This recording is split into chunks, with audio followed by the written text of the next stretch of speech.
find that one.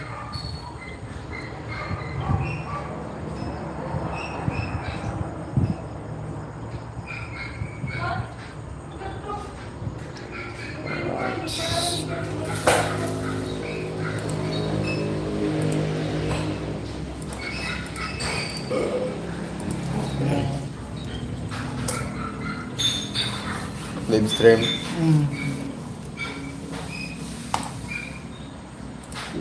Ouch. Okay.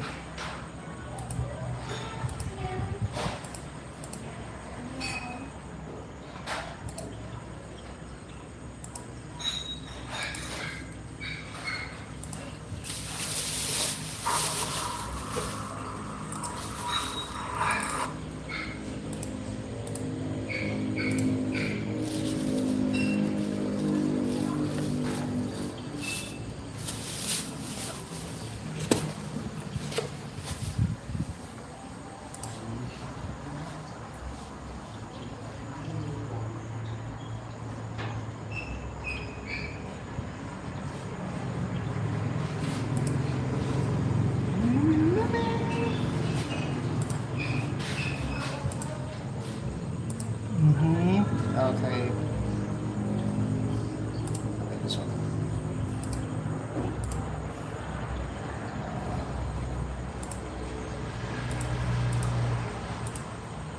You think you know how the world actually works. The stuff you use, the myths you believe, the money moves everyone's too scared to make. Here's the thing, most of it's wrong. This compilation breaks down everything you don't know, one topic at a time, ending with the one thing that actually affects. So here, Realme C53, C51,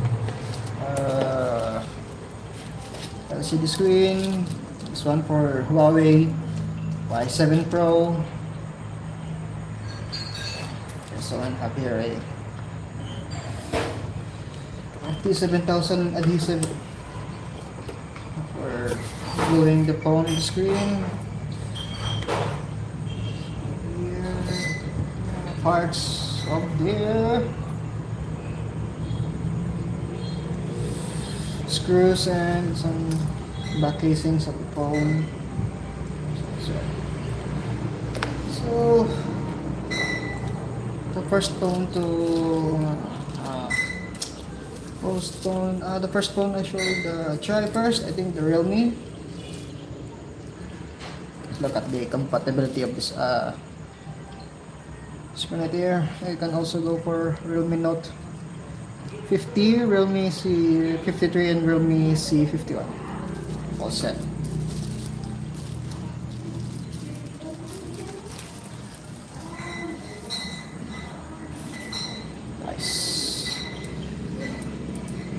So before that, I need to turn this on. Okay. This is the phone itself. Nice. I need to get the back over here.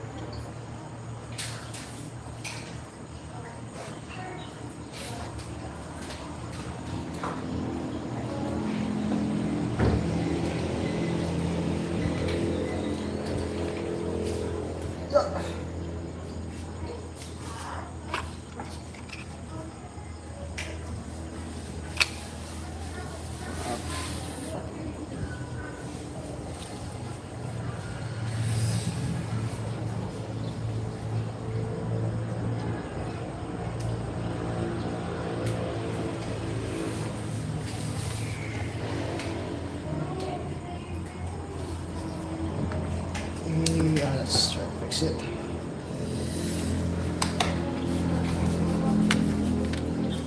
Okay, pati.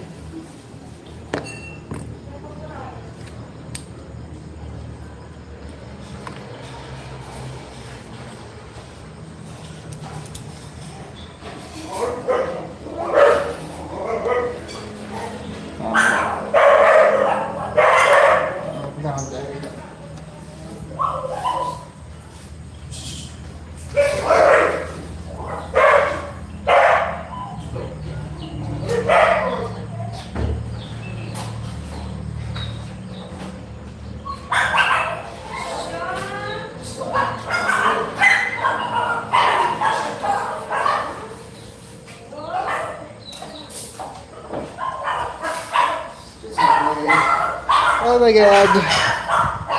Whew. So I already tested the LCD back in the cell phone shop, so I will test it again when I open this up. Whew. Affects your wallet. Let's get into it. How do mirrors work? Mirrors are basically reality photocopiers for light. You stand in front of one, and an instant clone is staring back at you. But how? Light bounces. That's it. When photons, tiny packets of light, hit something, they usually scatter in a million directions, like when you drop Skittles on the floor. Your shirt, your wall, your dog, all scatter light in a messy way, so you just see colors.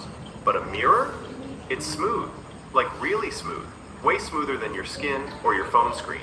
So when light hits it, the photons bounce off at the exact same angle they came in. That's called specular reflection. Basically, light in, light out. Same order, just reversed. But why does it flip what you see, left and right, but not up and down? The truth is, it doesn't. Mirrors don't actually flip anything. Your brain just thinks they do. Here's what's really happening. When you raise your right hand, the mirror shows How about I just your right remove hand. the battery first? It's still on the right side of your body. Nothing's moved. The only difference is now it's facing you. So your brain goes, wait, that looks backwards. The shiny surface? It's usually just a thin layer of aluminum or silver glued to glass. That's what causes the reflection. Without it, a mirror would just be a transparent piece of glass. Why do onions make you cry? Onions look innocent. They're just little vegetable bulbs sitting quietly in your Just gonna hide kitchen. it. Then you cut one open and your eyes start stinging. Why?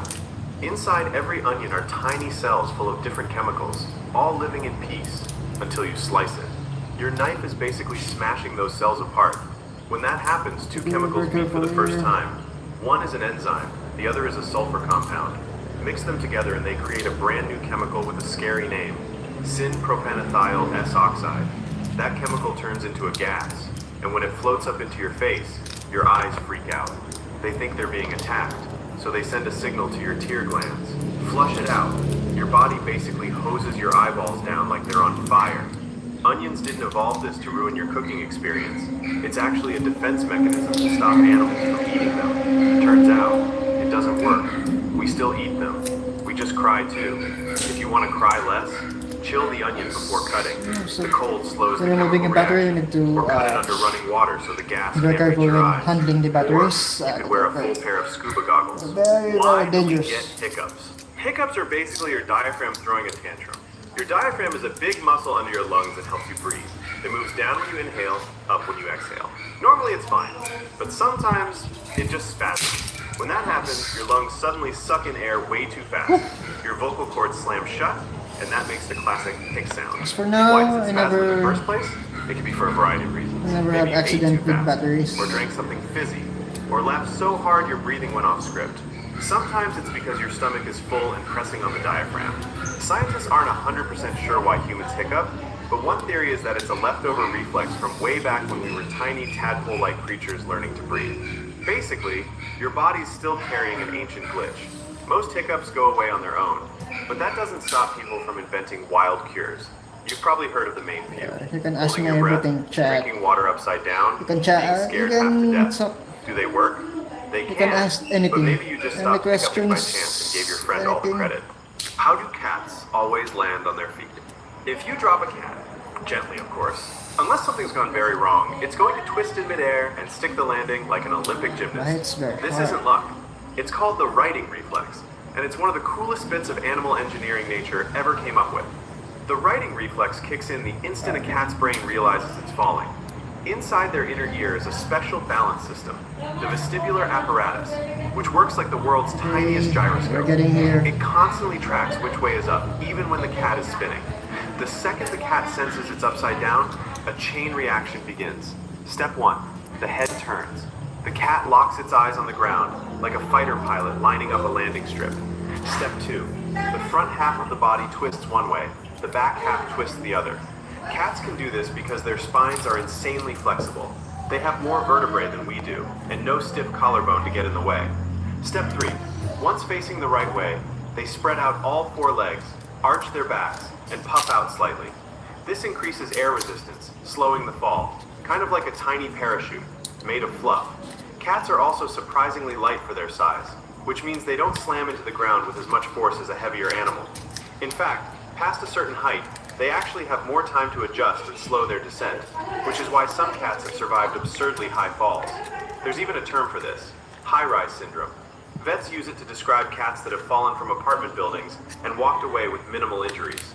The righting reflex starts developing in kittens at just a few weeks old, and by around 7 weeks, most have mastered it. It's instinct, not training. Your cat can't go to falling school. It's So just that's born why with the cats program installed. Why does your voice sound can survive different in on recording? a You know that moment when someone plays back a video and you instantly think, in very "Who is extreme that?" heights. Yeah, bad news. Okay. That's just you. Here's the deal. When you speak, you're hearing your voice in two completely different ways at the same time. First is the normal way. Sound waves travel out of your mouth. That's why I through hate the my air, voice into your when I ear review canal, it on my vibrate your videos. So eardrum, and your brain goes, cool, that's me. Yes. Second is the secret way. Those sound vibrations also travel through the bones and tissues inside your head. This our bone voices conduction travel adds a through deep, our rich skeletons bass also. layer to your So voice, like your skull is running its own private subwoofer. That's the voice you're used to hearing every single day. The problem? A microphone doesn't live in your head. It can't hear that extra bass boost your skull gives you. It only picks up the air version of I your think voice. The this thinner, is higher already pitched, slightly replaced. more nasal version It that has a other history people of hear all the replacement. time. I think When you play that back, your brain is confused. It's like listening to a song you've only ever heard through good headphones, but now it's blasted original from a bad CD phone think speaker. This is why no, your recorded voice feels so weird. It's not that the recording is personal one, wrong, but first it's that your brain's been lying need to to you your clean whole life. the Your edges of everyday the voice has been phone sweetened by bone or conduction, and the without sides it, of the frames. you feel exposed. So The I good have news, here everyone else already knows this recording voice and they're fine with it. They're not hearing let's anything use a strange. brush. You're just meeting the real public version of First I need yourself for the to first put this time. battery on a How safe does Bluetooth work? environment. Bluetooth is basically short-range, invisible magic, except it's actually just radio waves. Yeah, thank you for the likes, Your bro. headphones can talk to your phone, Thanks. and your phone can talk to your car. Here's what's happening. Bluetooth sends data using very low-power radio waves. Instead of blasting across the city like FM radio, it stays in a tiny bubble, usually about 30 feet, so it doesn't drain your battery or annoy your neighbor's speaker. Both devices, really important say to, your phone and your earbuds, have tiny Bluetooth clean the chips edges, inside. so These when chips you agree on a apply frequency, start sending signals back and forth, the and there you adhesive, go. They're the new paired. ones, But here's the it cool part. will Bluetooth doesn't hog one fit channel. very well. It uses frequency hopping, switching between 79 different channels hundreds of times per second. That means even if Does your it have Wi-Fi or some- someone else's Bluetooth is nearby, no, it can dodge it the doesn't have. interference. Data, whether it's music, a phone call, or that photo you shouldn't have airdropped, gets chopped into tiny packets. Each packet jumps across these frequencies in a secret pattern only the two devices know. That's why some random person can't just tune in and listen to your playlist. The range and speed depend on the version of Bluetooth you're using. Press Newer another ones go call. farther, faster, and use less power. But the core idea has been the same since the 90s. Tiny bursts of radio waves hopping between channels, making two gadgets act like they've been best friends forever. Let's put Why this does your brain ignore the second the? Y7 Read that again. You probably side missed the view. second the. And that's This the is whole your point. Here's it's what's going original on. Your brain is replacement LCD. it loves predicting what's coming next so it can save time and energy. When you read, your brain isn't looking at every single letter. It's Our scanning for patterns and brains, filling in the blanks. our It's like brains. autocomplete for thoughts. So when you see a super common phrase, like our only or enemy. in the, your brain is already halfway through the sentence before your eyes have finished it. need to If find there are my two tweezers. does in a row, your brain's like, find one. yeah, I got it, and just Oh, thank you for the likes, bro. it's not a glitch in your eye. Thank you, thank you, They thank you. see both words. It's a I glitch really in your appreciate attention. it. This is why you can proofread something 10 times and still miss obvious mistakes. Your brain is too busy being helpful and predicting the next thing to notice what's Let's actually remove there. some, Want to catch the second the? Read slower. some Or gunk. read backwards, word by word. I don't know It what breaks it's your brain's called in prediction English, pattern. but it's called Otherwise, gunk. you just keep skipping over to the second the Whenever I see without it, even it'll be realizing. the- How it's does called caffeine gunk. work? Caffeine is the world's most socially acceptable drug. It's in your coffee, your tea, your soda, your energy drinks, and even in chocolate. We all act like it's just a little pick-me-up. So, Okay. what's it actually doing to you? Your body runs on a chemical called adenosine. Adenosine? Throughout the day, adenosine builds up in your brain and makes you feel tired. It's like sand piling up in an hourglass. When enough of it collects, your brain says, all right, time for bed. Caffeine's master trick, It looks just like adenosine to your brain. That's why so when you drink I coffee, stopped drinking caffeine energy drink. molecules rush in and start plugging I always themselves have into the adenosine sugar receptors, crush the and little docking stations that normally make you feel caffeine sleepy. poisoning. But caffeine doesn't activate Is that even them. a zinc? It just blocks them. Your brain's basically trying to hit the And, tired I stopped, button, drinking and too caffeine's much sitting on it saying, nope, energy not drink. today. With the It sleep does say signals negative blocked, effects. your brain's other chemicals go wild. Dopamine and adrenaline get a boost, your heart rate speeds up, and you feel more alert, focused, maybe even a little superhuman. About I'm The just catch? gonna drink Caffeine energy drink doesn't give you about energy, it just hides your 3 tiredness. When it wears or off, 2 times a all month. that adenosine comes flooding I back think at that's once, enough. which is why people experience a Unless crash. if I'm going Your for body a also workout. gets used to caffeine over time, so you need more for the same effect, which is how people Effect. build up crazy caffeine addictions. Why do you yawn? Yawning Some is people are something really everyone does, addicted but to scientists caffeine. still don't completely agree on why. For decades, the most common explanation was oxygen, includes the idea me. that yawning helps bring more air into your lungs when you need Drink it. coffee, It made drink sense at energy first. drink. Take in a big breath, get a boost of oxygen, problem solved. But research has shown that yawning still happens even when your oxygen levels are perfectly fine, so the old theory doesn't quite hold up. A newer idea focuses on brain temperature. Your brain works best within a very specific range, and when it gets too warm, it can slow down. Man. Yawning might help cool it down.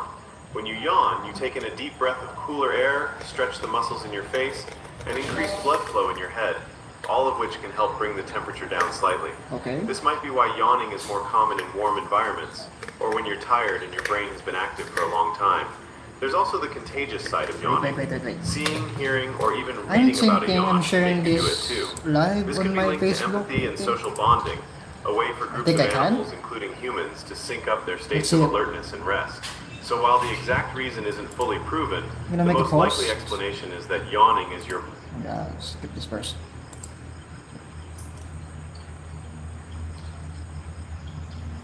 Oh yes, I can. I will upload this on my.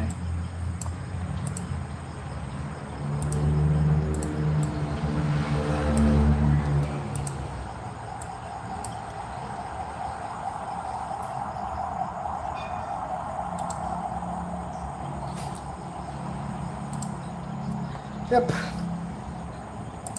So my friends can see. So my friends can see my live here.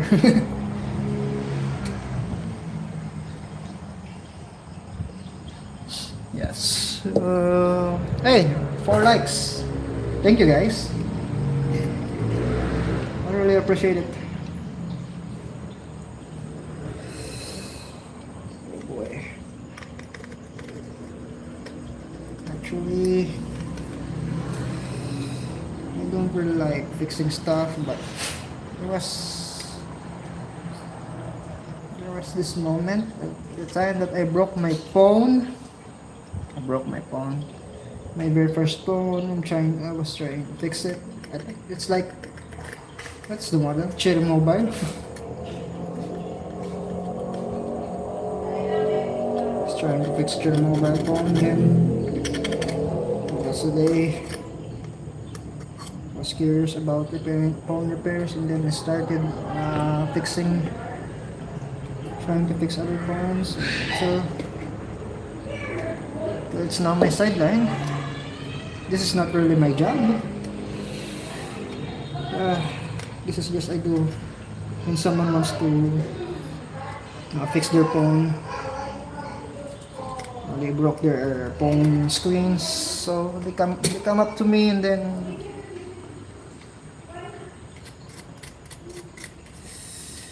I fix their stuff.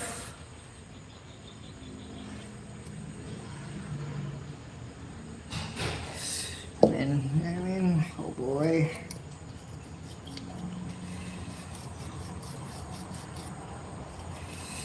Every knowledge counts. So the brain's way of regulating itself. A built-in cooling it's and for the reset person mechanism how that to just use happens his to spread knowledge from person to into person. money. Comment if this section has made you a yawn, and I want you to think about yawning right now. Haha, good luck. Oh, it's How very does hard to Face get this ID one. know it's you? Face ID works a lot like your brain does when it sees a friend It's kinda across the bit room, dirty. except it uses lasers, Here. math, and way more precision. Nah. When you look at your phone, tiny sensors near the front camera project more than It's this 30,000 little dump. invisible infrared dots It's onto your face. very thick. These That's why dots it create a cannot. 3D depth map, capturing every contour, the curve of your cheeks, the shape of your jaw, jaw, That's the why height of your nose. brush alone cannot It's not get just a it. photo. It's a full mathematical model of your face. You The need infrared a camera then tweezer. takes a picture of those dots and the rest of your face in infrared light.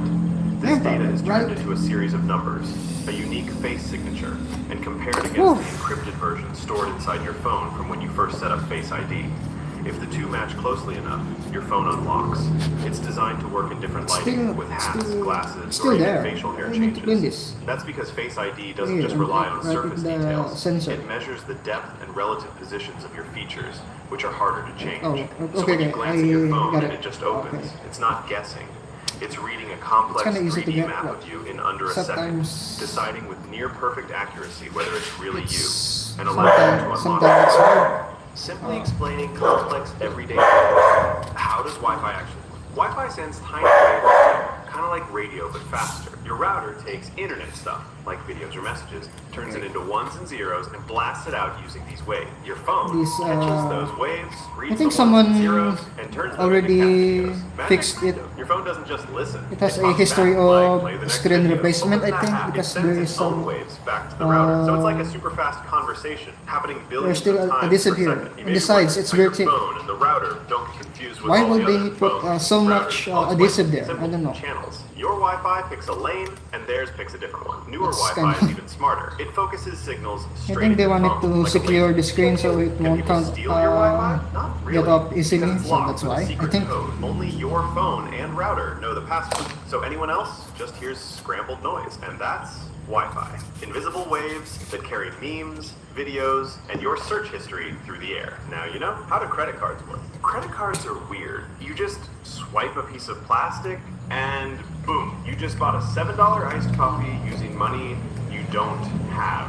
How is that possible? Well, a credit card is basically saying, hey bank, until now, bought me I still don't have $7 my real credit quick. card. I swear I'll pay you back. I don't have And the a bank's credit like, card, a okay, single one. but if you don't, I'm charging you interest and maybe your soul. You're not spending your money. You're borrowing the bank's money and paying it back later. When you tap, swipe, or insert the card, your card sends your card number plus secret chip info to the store's payment system. The store says, hey bank, is this person good for $7? The bank checks your account and says, think yep, it's send it cleaning through. now. Or, nope, decline. Shame them publicly. At the end of the month, your bank sends you a bill for everything you borrowed. If you pay it all back, no problem. If you don't, you pay interest, which is basically a crazy tax for not paying on time. The longer you wait, the more you owe, like a financial snowball that only rolls downhill fast. Some cards give you rewards like points, cash back, or airline miles. Cool, right? Except if you forget to pay and get charged interest, you just spent $500 in airline points to buy a $6 granola bar. So, Ouch.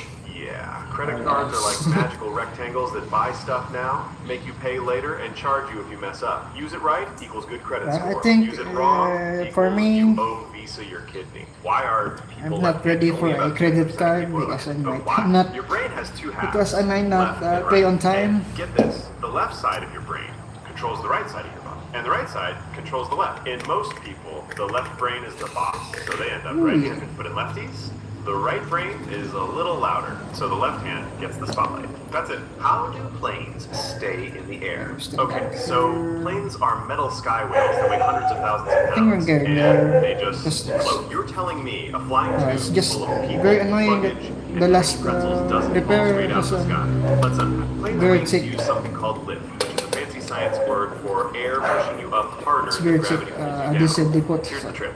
The top of the wing I don't is know curved. who The bottom repaired it is flat. Air first, moves but faster over the top, slower under think the he bottom. just, This should creates put a- low pressure just- on top and high pressure underneath. And Just boom, right. the plane gets pushed up like a balloon getting punched from below. That's lift, the reason planes yeet themselves into the sky and stay there. The engines, or the giant spinny jet vacuums, create thrust. They push the plane Thrust. forward really fast. The faster you go, the more air hits the wings, the more lift you get. No speed equals no lift equals metal sky whale becomes metal ground pancake. Planes fly because of four forces. Lift pushes up, weight pulls down, thrust pushes forward, drag tries to ruin your life. Those little flaps on the wings, they move to change how much lift you get. During takeoff and landing, the wings go full transformer mode to stay stable. How do dreams work? Dreams are straight That's up weird. interesting. You go to sleep I want to know thinking about why breakfast and dream wake up works. like, Like, I just gave birth to a dragon on a every trampoline night. while my third grade Last teacher night I got a cheered. dream that How? my crush Why? When you knock kissed out for the me. Oh my night, god. your body rests, but your brain Why still always in a cooking. dream? In fact, it goes harder when you're asleep. During a phase called Why REM not in sleep real life? or rapid Well. eye movement, your brain starts lighting up like a Christmas tree on Red Bull. That's when dreams happen. Your brain has a giant simulation engine built in. Someone During wants REM, to it replays memories, smashes Ah. random thoughts together, runs fake Someone scenarios, mentioned me in the and throws in post. your ex for no reason. Okay, no It's like your problem, brain no goes, problem. all right, time to test some stuff that makes absolutely no sense. Boom, dream. Scientists don't really know why we dream, but here are the top theories. Memory sorting. Dreams help organize your thoughts like a messy desktop. Emotional therapy. Your brain's like, let's process that trauma by turning it into a talking walrus. Threat practice. Ancient brain says, let's rehearse being chased by tigers, just in case. Honestly, it might be all of them at once, because your brain's logic filter is asleep too. I During push it dreaming, little the part hard. that says, that doesn't make sense, is off. It's a dick move So to not anything goes. remove the You can fly, breathe camera underwater, first. or fight dinosaurs with a spoon. Totally normal. Dreams are your brain's way of processing, simulating, and playing out life.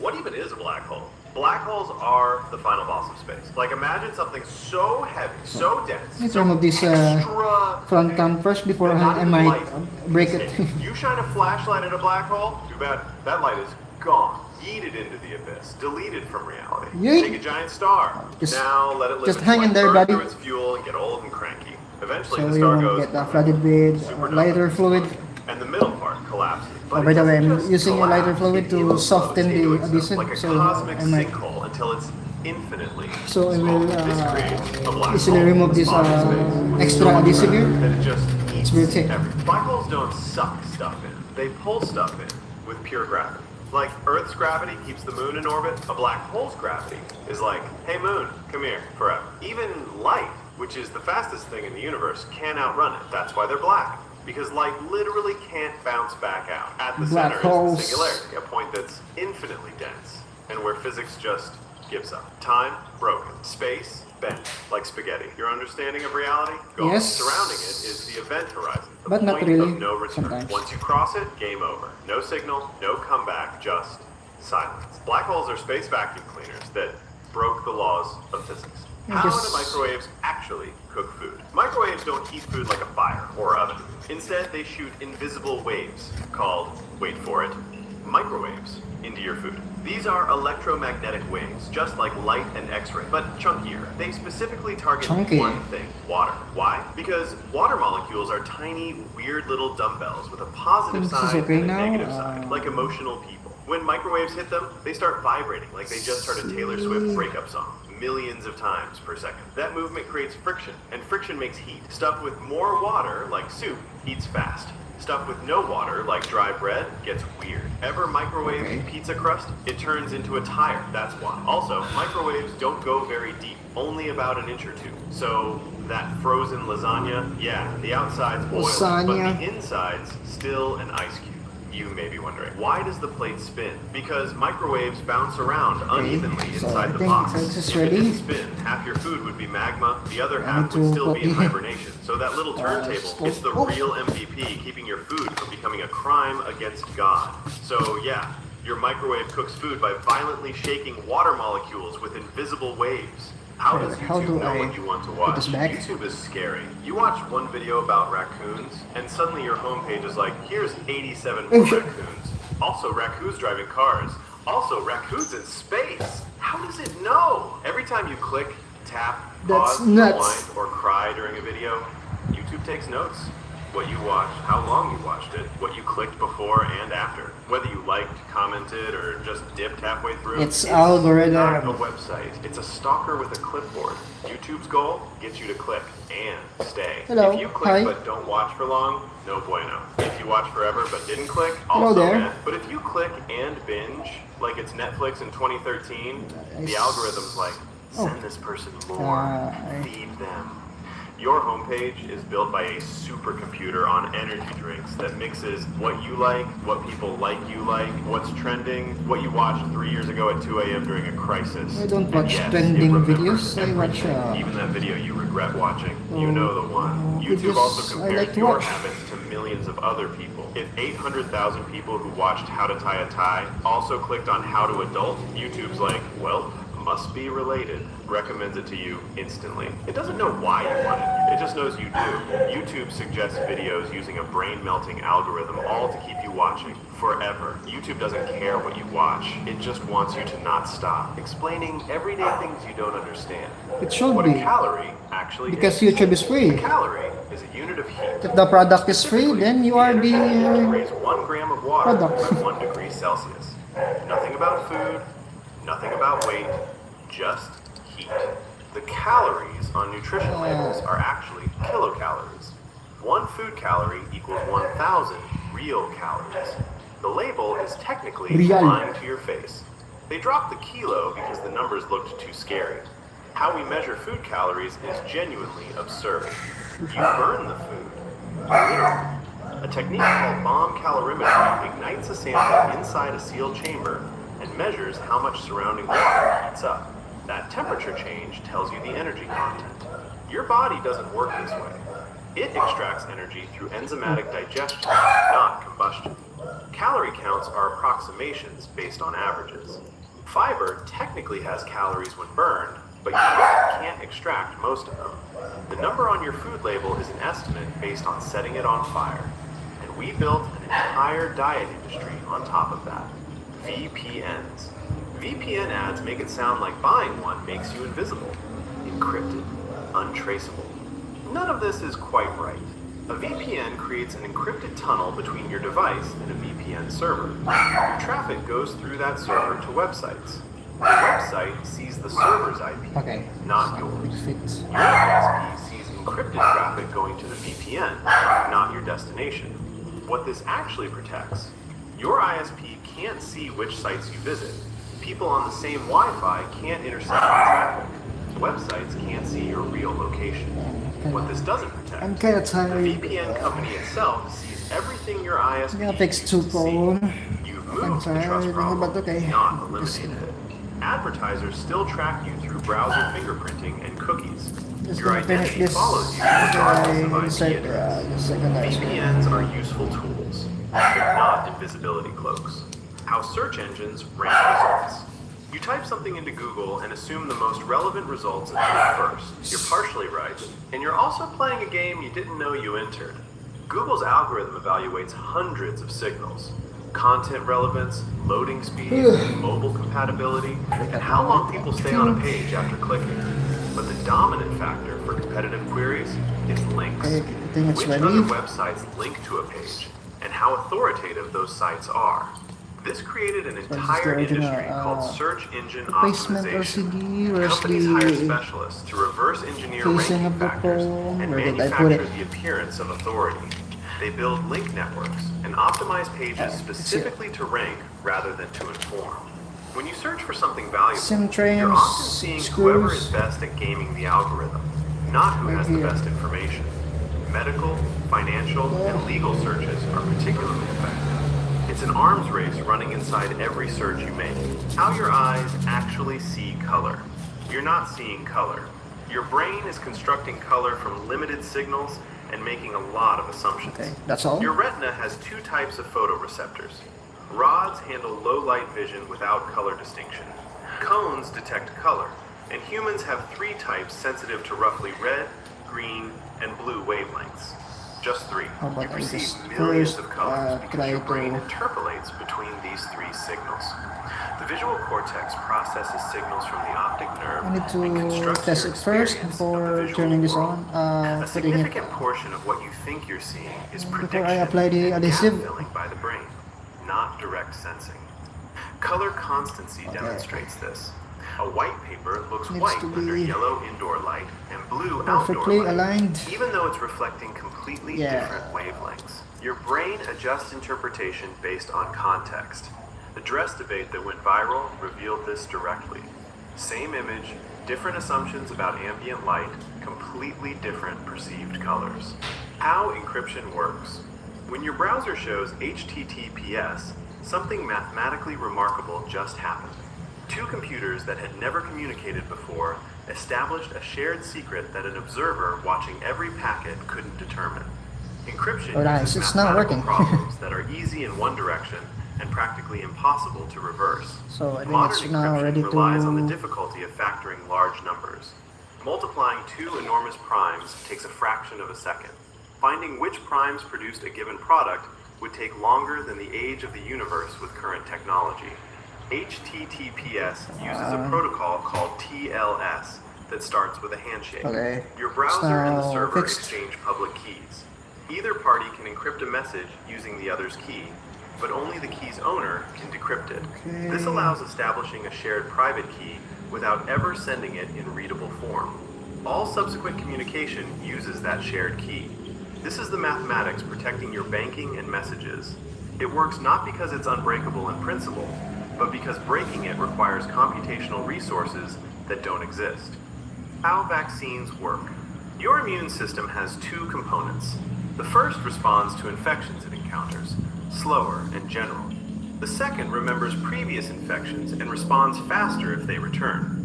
Vaccines exploit the second system. Your immune system recognizes invaders through surface proteins called antigens.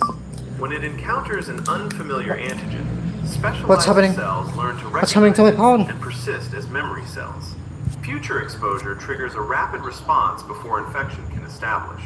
Vaccines introduce Okay. antigens without a functional Just someone infection. Traditional vaccines This is from my stand-up. or kill pathogens. Stand-up Some account, someone, vaccines use isolated protein pieces.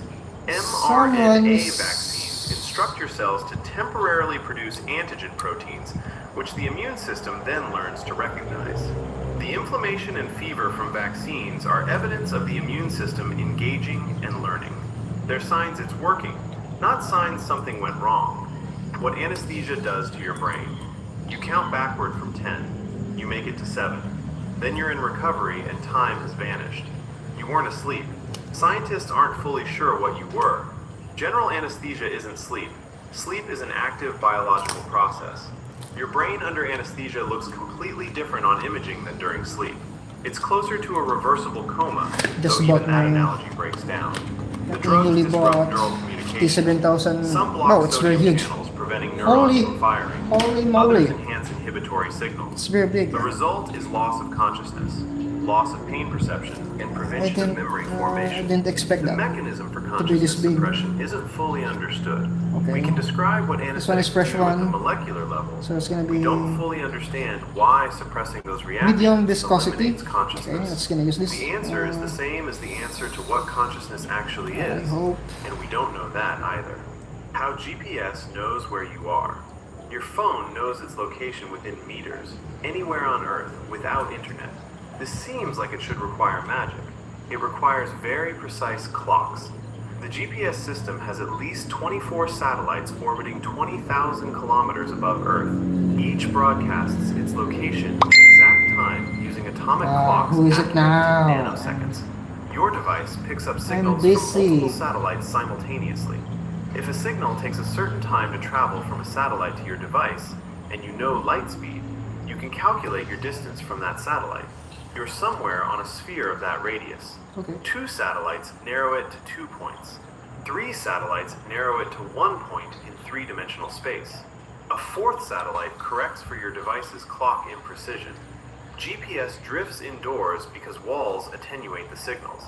Modern phones combine GPS with Wi-Fi positioning and cell tower triangulation to improve indoor accuracy. What interest rates actually mean. The Federal Reserve raises rates by 0.25% and your rent goes up. Your groceries climb. Your mortgage increases. The connection isn't obvious. Interest rates are the cost of borrowing money. When the Fed raises rates, banks pay more to borrow. They pass that cost to customers. Mortgages get more expensive. Business loans cost more. When businesses pay more to borrow, they invest less. They hire less. Economic activity slows. Less activity means less demand for goods and services. Less demand cools inflation. which is the point. Your rent goes up because landlords with mortgages face higher costs. New construction slows because developers can't borrow cheaply. Less housing supply, with similar demand, means higher prices for existing rentals. The ripple from one rate number reaches almost every price in the economy. What your liver actually does. Most people think the liver processes alcohol. This is accurate the way saying lungs exist to blow birthday candles is accurate. Technically correct, Okay. deeply incomplete. Your liver performs over 500 distinct functions.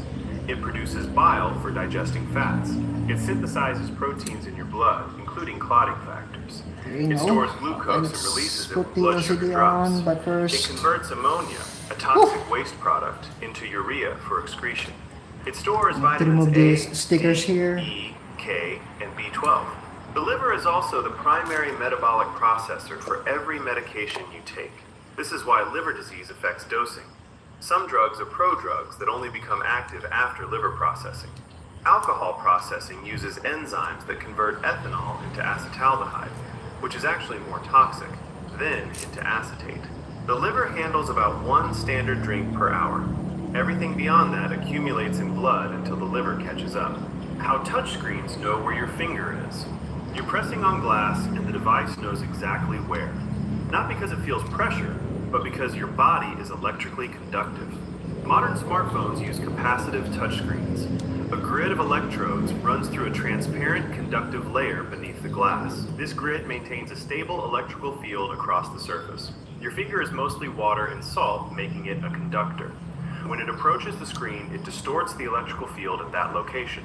The distortion is measured across the entire grid simultaneously. transparent, The processor transparent sticker. calculates the intersection of the affected row and column electrodes to Remove it find the so touch we point. can see the This is why regular gloves sticking don't underneath work. it. Fabric insulates your finger from the field. Yes. Touchscreen Come gloves have on. conductive threads Come woven on, in. sunshine. The system tracks multiple Can I get simultaneous you? touches by detecting Yes. multiple distortions at once, Just which slowly, is how pinch so you zoom can, works. so you How will the not. stock market actually works. People treat the stock market like a casino or a savings account. So will not It's break the neither. LCD. It's a system for It's distributing ownership It's of not cheap, companies. you know. When a company wants to raise money, If I break it the divides replacement ownership into LCD, I will shares pay for and it. sells them publicly. And I'm gonna buy another That's one. an IPO. After that, those shares trade between investors. The company gets no money from these subsequent trades. When you buy Apple stock, you're buying from another investor, not from Apple. A share is fractional ownership. You're entitled to proportional dividends if the company pays them, and proportional assets if it liquidates. Stock price is determined by what buyers will pay and sellers will accept. This reflects what investors collectively believe about future earnings. But price can disconnect dramatically from underlying reality. Speculation, sentiment, and momentum all move prices independent of business performance. This is why bankrupt companies sometimes have high stock prices, and profitable companies sometimes trade below their cash value. Credit scores. The credit score feels like a judgment of your worth.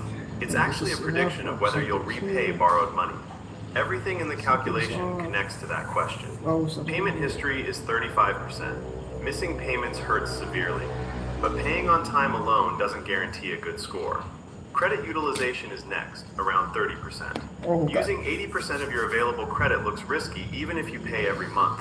Keeping utilization below 30% signals control. Credit age matters. Older accounts with clean history signal stability. Closing old credit cards often hurts your score even if you don't use them. New inquiries temporarily drop your score.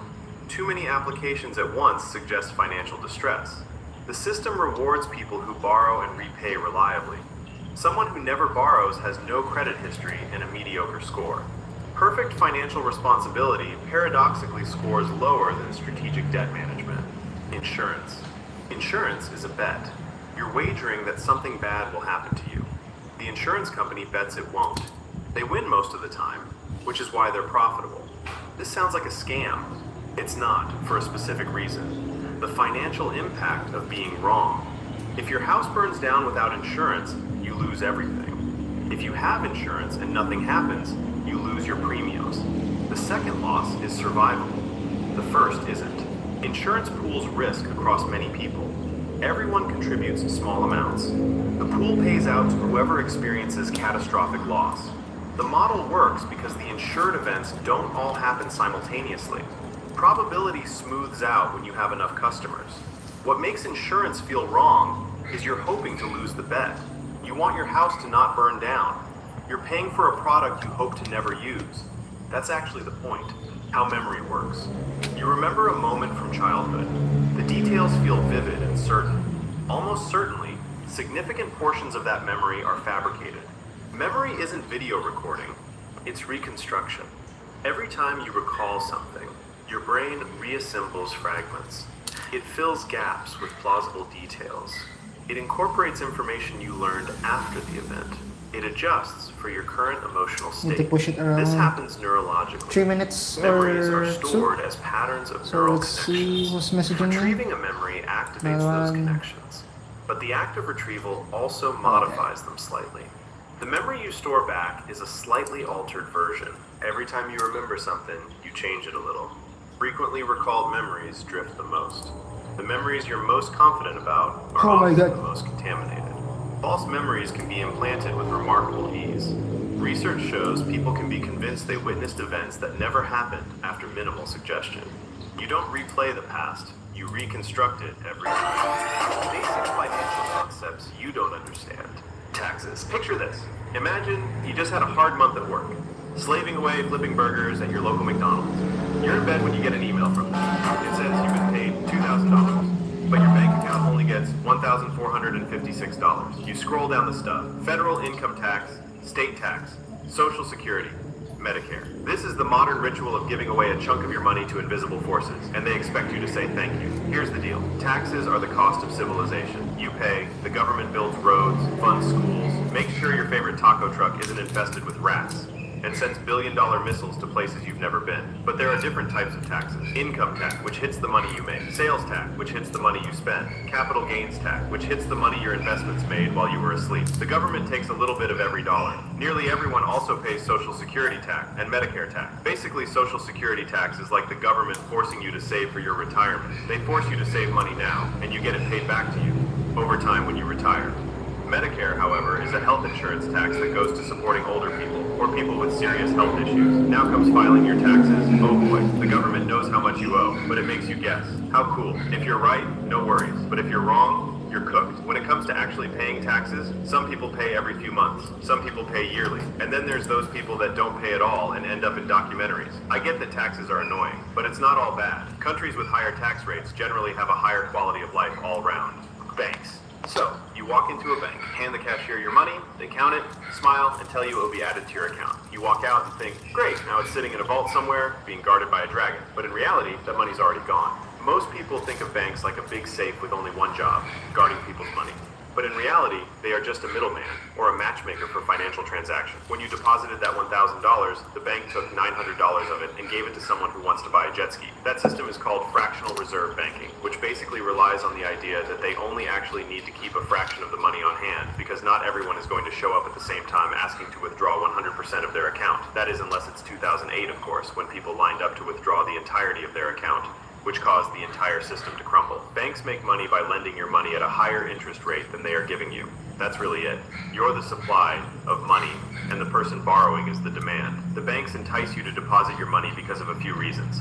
It's much easier and more convenient to spend on a card or transfer than carrying around cash all the time. They are literally paying you to hold your money with them in the form of interest. It is much safer to keep your money in a bank than in a shoebox in your room. In the US, most banks are insured up to $250,000 per person, meaning no matter what, the government assures you that your money, up to $250K, is safe.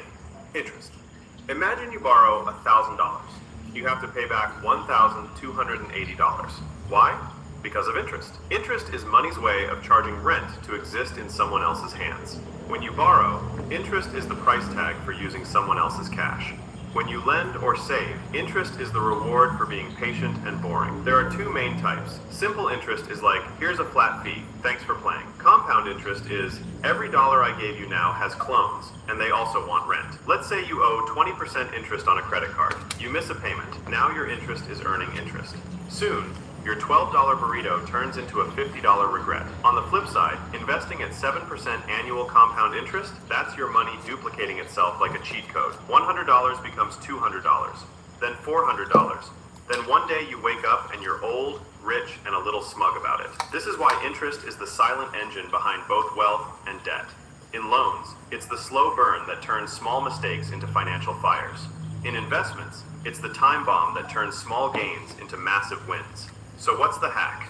If you're paying interest, kill it fast. If you're earning interest, let it sit, feed it, and give it time. Interest is either your worst enemy or your best unpaid employee. The choice is in who's collecting it. Inflation. Okay, so you bought a bag of chips. Open it up, and it looks like it's already been half eaten. You check what you paid, 30% higher than last time. Then you realize you've just been hit by inflation. Inflation is what happens when money slowly gets less valuable over time. Not overnight, not with fireworks, just a slow erosion. Your $5 bill, still technically $5, but it buys less instant noodles, less gas, and doesn't actually have as much value as it did before. So what actually causes it? Sometimes people just have too much money. Everyone's got cash, and they all want to spend it on the same stuff. Let's say 2,000 people want this $500 TV, but the business only has 1,000 TVs for sale. So the business goes, oh, everyone wants this TV? That'll be $800 now. Sometimes it's supply chains with hiccups or problems, making the cost of producing a good or service more expensive, meaning the cost of that good or service must rise. Or sometimes, just cause. Expectations can cause inflation. If people think prices are rising, they'll spend more now, driving prices up faster. It's a self-fulfilling economic prophecy. A little inflation is normal, even good. 2% a year? That's fine, predictable. But if it spikes, savings die, wages lag. The government tries to fight inflation when this occurs by raising interest rates.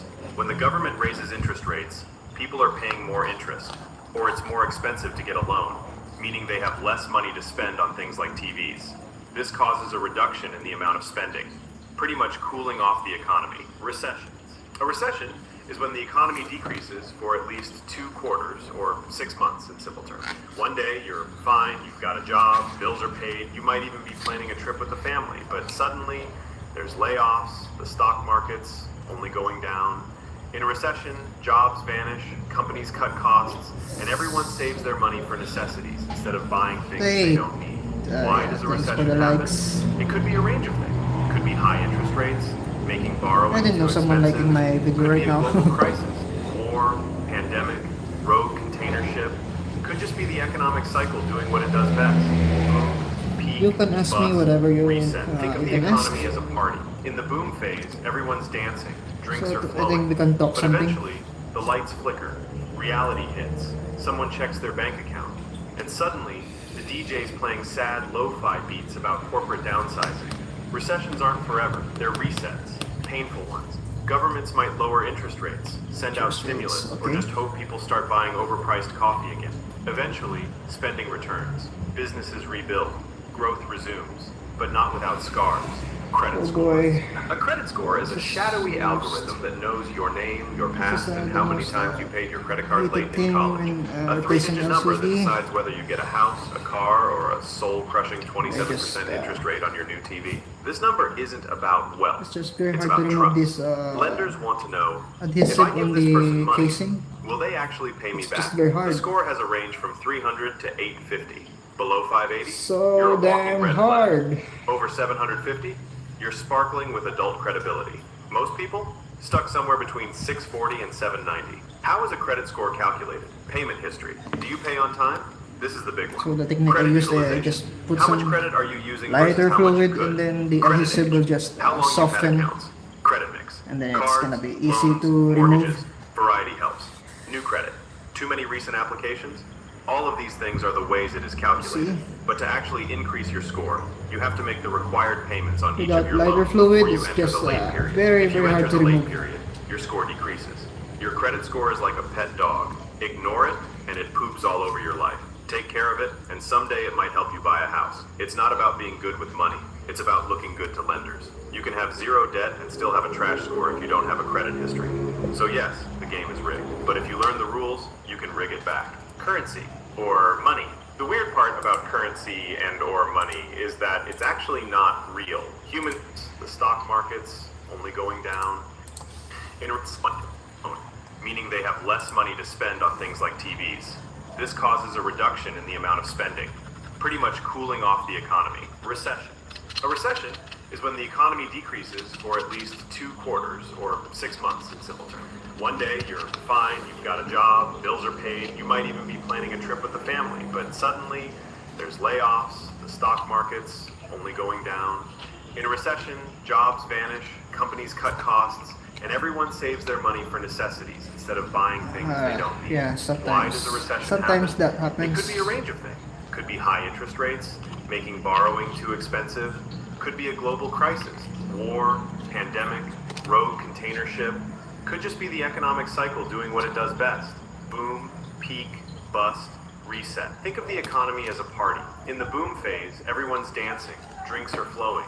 But eventually, the lights flicker, reality hits, someone checks their bank account, and suddenly, the DJ's playing sad lo-fi beats about corporate downsizing. Recessions my aren't God. forever, they're resets, painful ones. Governments might lower interest rates, send out stimulus, or just hope people start buying overpriced coffee again. Eventually, spending returns, businesses rebuild, growth resumes, but not without scars. Credit scores. A credit score is a shadowy algorithm that knows your name, your past, and how many times you paid your credit card late in college. A 3-digit number that decides whether you get a house, a car, or a soul-crushing 27% interest rate on your new TV. This number isn't about wealth. It's about trust. Lenders want to know, if I give this person money, will they actually pay me back? The score has a range from 300 to 850. Below 580, you're a walking red flag. Over 750, you're sparkling with adult credibility. Most people, stuck somewhere between 640 and 790. How is a credit score calculated? Payment history. Do you pay on time? This is the big one. Credit utilization. How much credit are you using versus how much you could? Credit age. How long you've had accounts. Credit mix. Cards, loans, mortgages. Variety helps. New It's credit. very hard. Too many to recent know, applications. this- All of these things are the ways it is calculated. But to actually increase your score, you have to make the required payments on each of your loans before you enter the late period. If you enter the late period, your score decreases. Your credit score is like a pet dog. Ignore it, and it poops all over your life.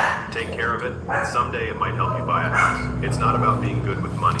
It's about looking good to lenders. You can have zero debt and still have a trash score if you don't have a credit history. So yes, the game is rigged. But if you learn the rules, you can rig it back. Currency, or money. The weird part about currency and or money is that it's actually not real. Humans have developed money in order to make the world better. Money makes trading easier, makes it easier to build systems and to organize society. In saying that, there is no more legitimacy between a dollar bill and a Bitcoin. People believe a dollar bill has more legitimacy, and maybe it does, for now, but only because people believe it does. The same can be said for a dollar bill and a stick. The only reason a dollar bill can buy something, and a stick cannot, is the fact that we as a society have agreed that a dollar bill is worth something, while a stick is not. So how does money actually work? Well, the government prints it, the central banks regulate it, and everyday people trade it in exchange for goods and or services. The reason the banks have to regulate it is because if the government prints too much, then inflation When I'm done with kicks this, in, and I will everyone's put money this. becomes monopoly money. If the banks make it so there is too little money, no one can afford to live. Currency, I will put this or right money, away. is a social construct built on a shared belief and trust. Investing. So you know what inflation is now, and the best way to combat inflation The last time I so did your this, money doesn't it become was less very valuable easy, but now is it's investing. hard. Investing is what happens when your money I stops don't sitting know around why. and starts working for you. Instead just- of I don't trading know your why. time for money, you're trading money for more money. The problem is there is risk involved. What can you actually buy? Stocks. Tiny ownership slices of companies. The things If the that company I grows, do your that slice was very becomes easy more back valuable. then, Bonds. it's now very Basically, hard. you loan money to a government or company, and they pay you back with interest. Funds. Collections of stocks and bonds so you don't have to play financial games one by one. Real estate. Property you hope someone else pays to live in. Forever. Of course, there are other things, but they are considered the main one. Investing isn't about being lucky. It's about being early, diversified, and patient. Most wealthy people didn't win the lottery. They just gave compound growth 30 years to do its thing. And yes, investing comes with risk. Markets go up, markets go down. But the real danger isn't losing money. It's never investing and watching inflation quietly steal your future. Yes. Value. This one is more complex, but everyone should understand it. Imagine you pick up a rock. Right now, I don't It's know just what a rock. I'm Now imagine investing. that rock is shiny and I yellow. want to invest on That's something gold. that I might It's rarer than an average rock, that might so good there's for a my higher future, value but placed on it. I don't know. Gold is not actually worth more than the average rock. It's just worth more to humans always thinking because we about it, place a but higher value on it. not doing something Understanding right. this is what allows people to become rich. If you provide a lot of value, you will earn a lot of money. Steve Jobs created the iPhone you're most likely watching this on right now. He created something with a large amount of value. So millions of people gave him thousands of dollars for that bit of value. It's the same reason that doctors and lawyers earn so much money. The value they provide is large, and people are willing to pay a large amount of money for their service. Value is the same reason Gucci or Louis Vuitton can sell the same handbag as Target, but charge Not 100 here in the times the price. Philippines. People perceive it as more valuable, so it is. You work If like you can shit figure out how to and create get value, paid like even if shit. it's not real value, you can make a lot of money. Time. Time is the most valuable asset in the world. Nah, And I the could best be part, wrong. almost everyone starts with a lot of it. You probably have a lot of it left. But no one gets an unlimited supply. Most people work jobs where time is traded directly for money. 1 hour, 1 paycheck. Simple math. The top earners have figured out how to make their time worth millions. And the difference isn't magic, it's skills, leverage, and how well you've trained your hours to work for you. But nowhere does time work harder than in investing. There is no greater force in wealth building. Not luck, not income, time. Because wealth isn't built in days, it's built in decades. Yes. Money that sits quietly in an investment doesn't just grow, it Wealth should multiplies. be Slowly at built. first, then faster. That's why ordinary people with So modest whatever you paychecks have right can now- retire with 7 figures. They didn't beat the system, they used the system. A little money, invested consistently, given enough time, becomes a lot of money. Whatever things you have right now. That's the thing, I'm gonna use it. Okay.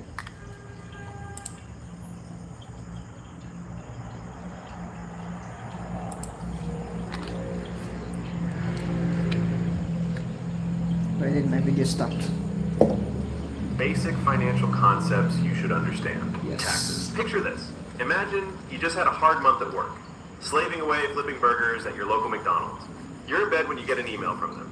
It says you've been paid $2,000, but your bank account only gets $1,456. You scroll down the stub. Federal income tax, state tax, Social Security, Medicare. This is the modern ritual of giving away a chunk of your money to invisible forces, and they expect you to say thank you. Here's the deal. Taxes are the cost of civilization. You pay, the government builds roads, funds schools, makes sure your favorite taco truck isn't infested with rats, and sends billion-dollar missiles to Question places is, you've never been. But there if are the different tax types is- of taxes. Income tax, which hits the money you make. Sales tax, which hits the money you spend. Tax is very okay Capital for me, gains but tax, which hits the at money your least investments made while you were asleep. The government takes a it little is, bit of every dollar. Nearly given everyone also to- pays Social Security the hands tax and of Medicare tax. Basically, Social Security tax is like the non-corrupt government people. forcing you to save for your retirement. They force you to save money now, and you get it paid back to you over time when you retire.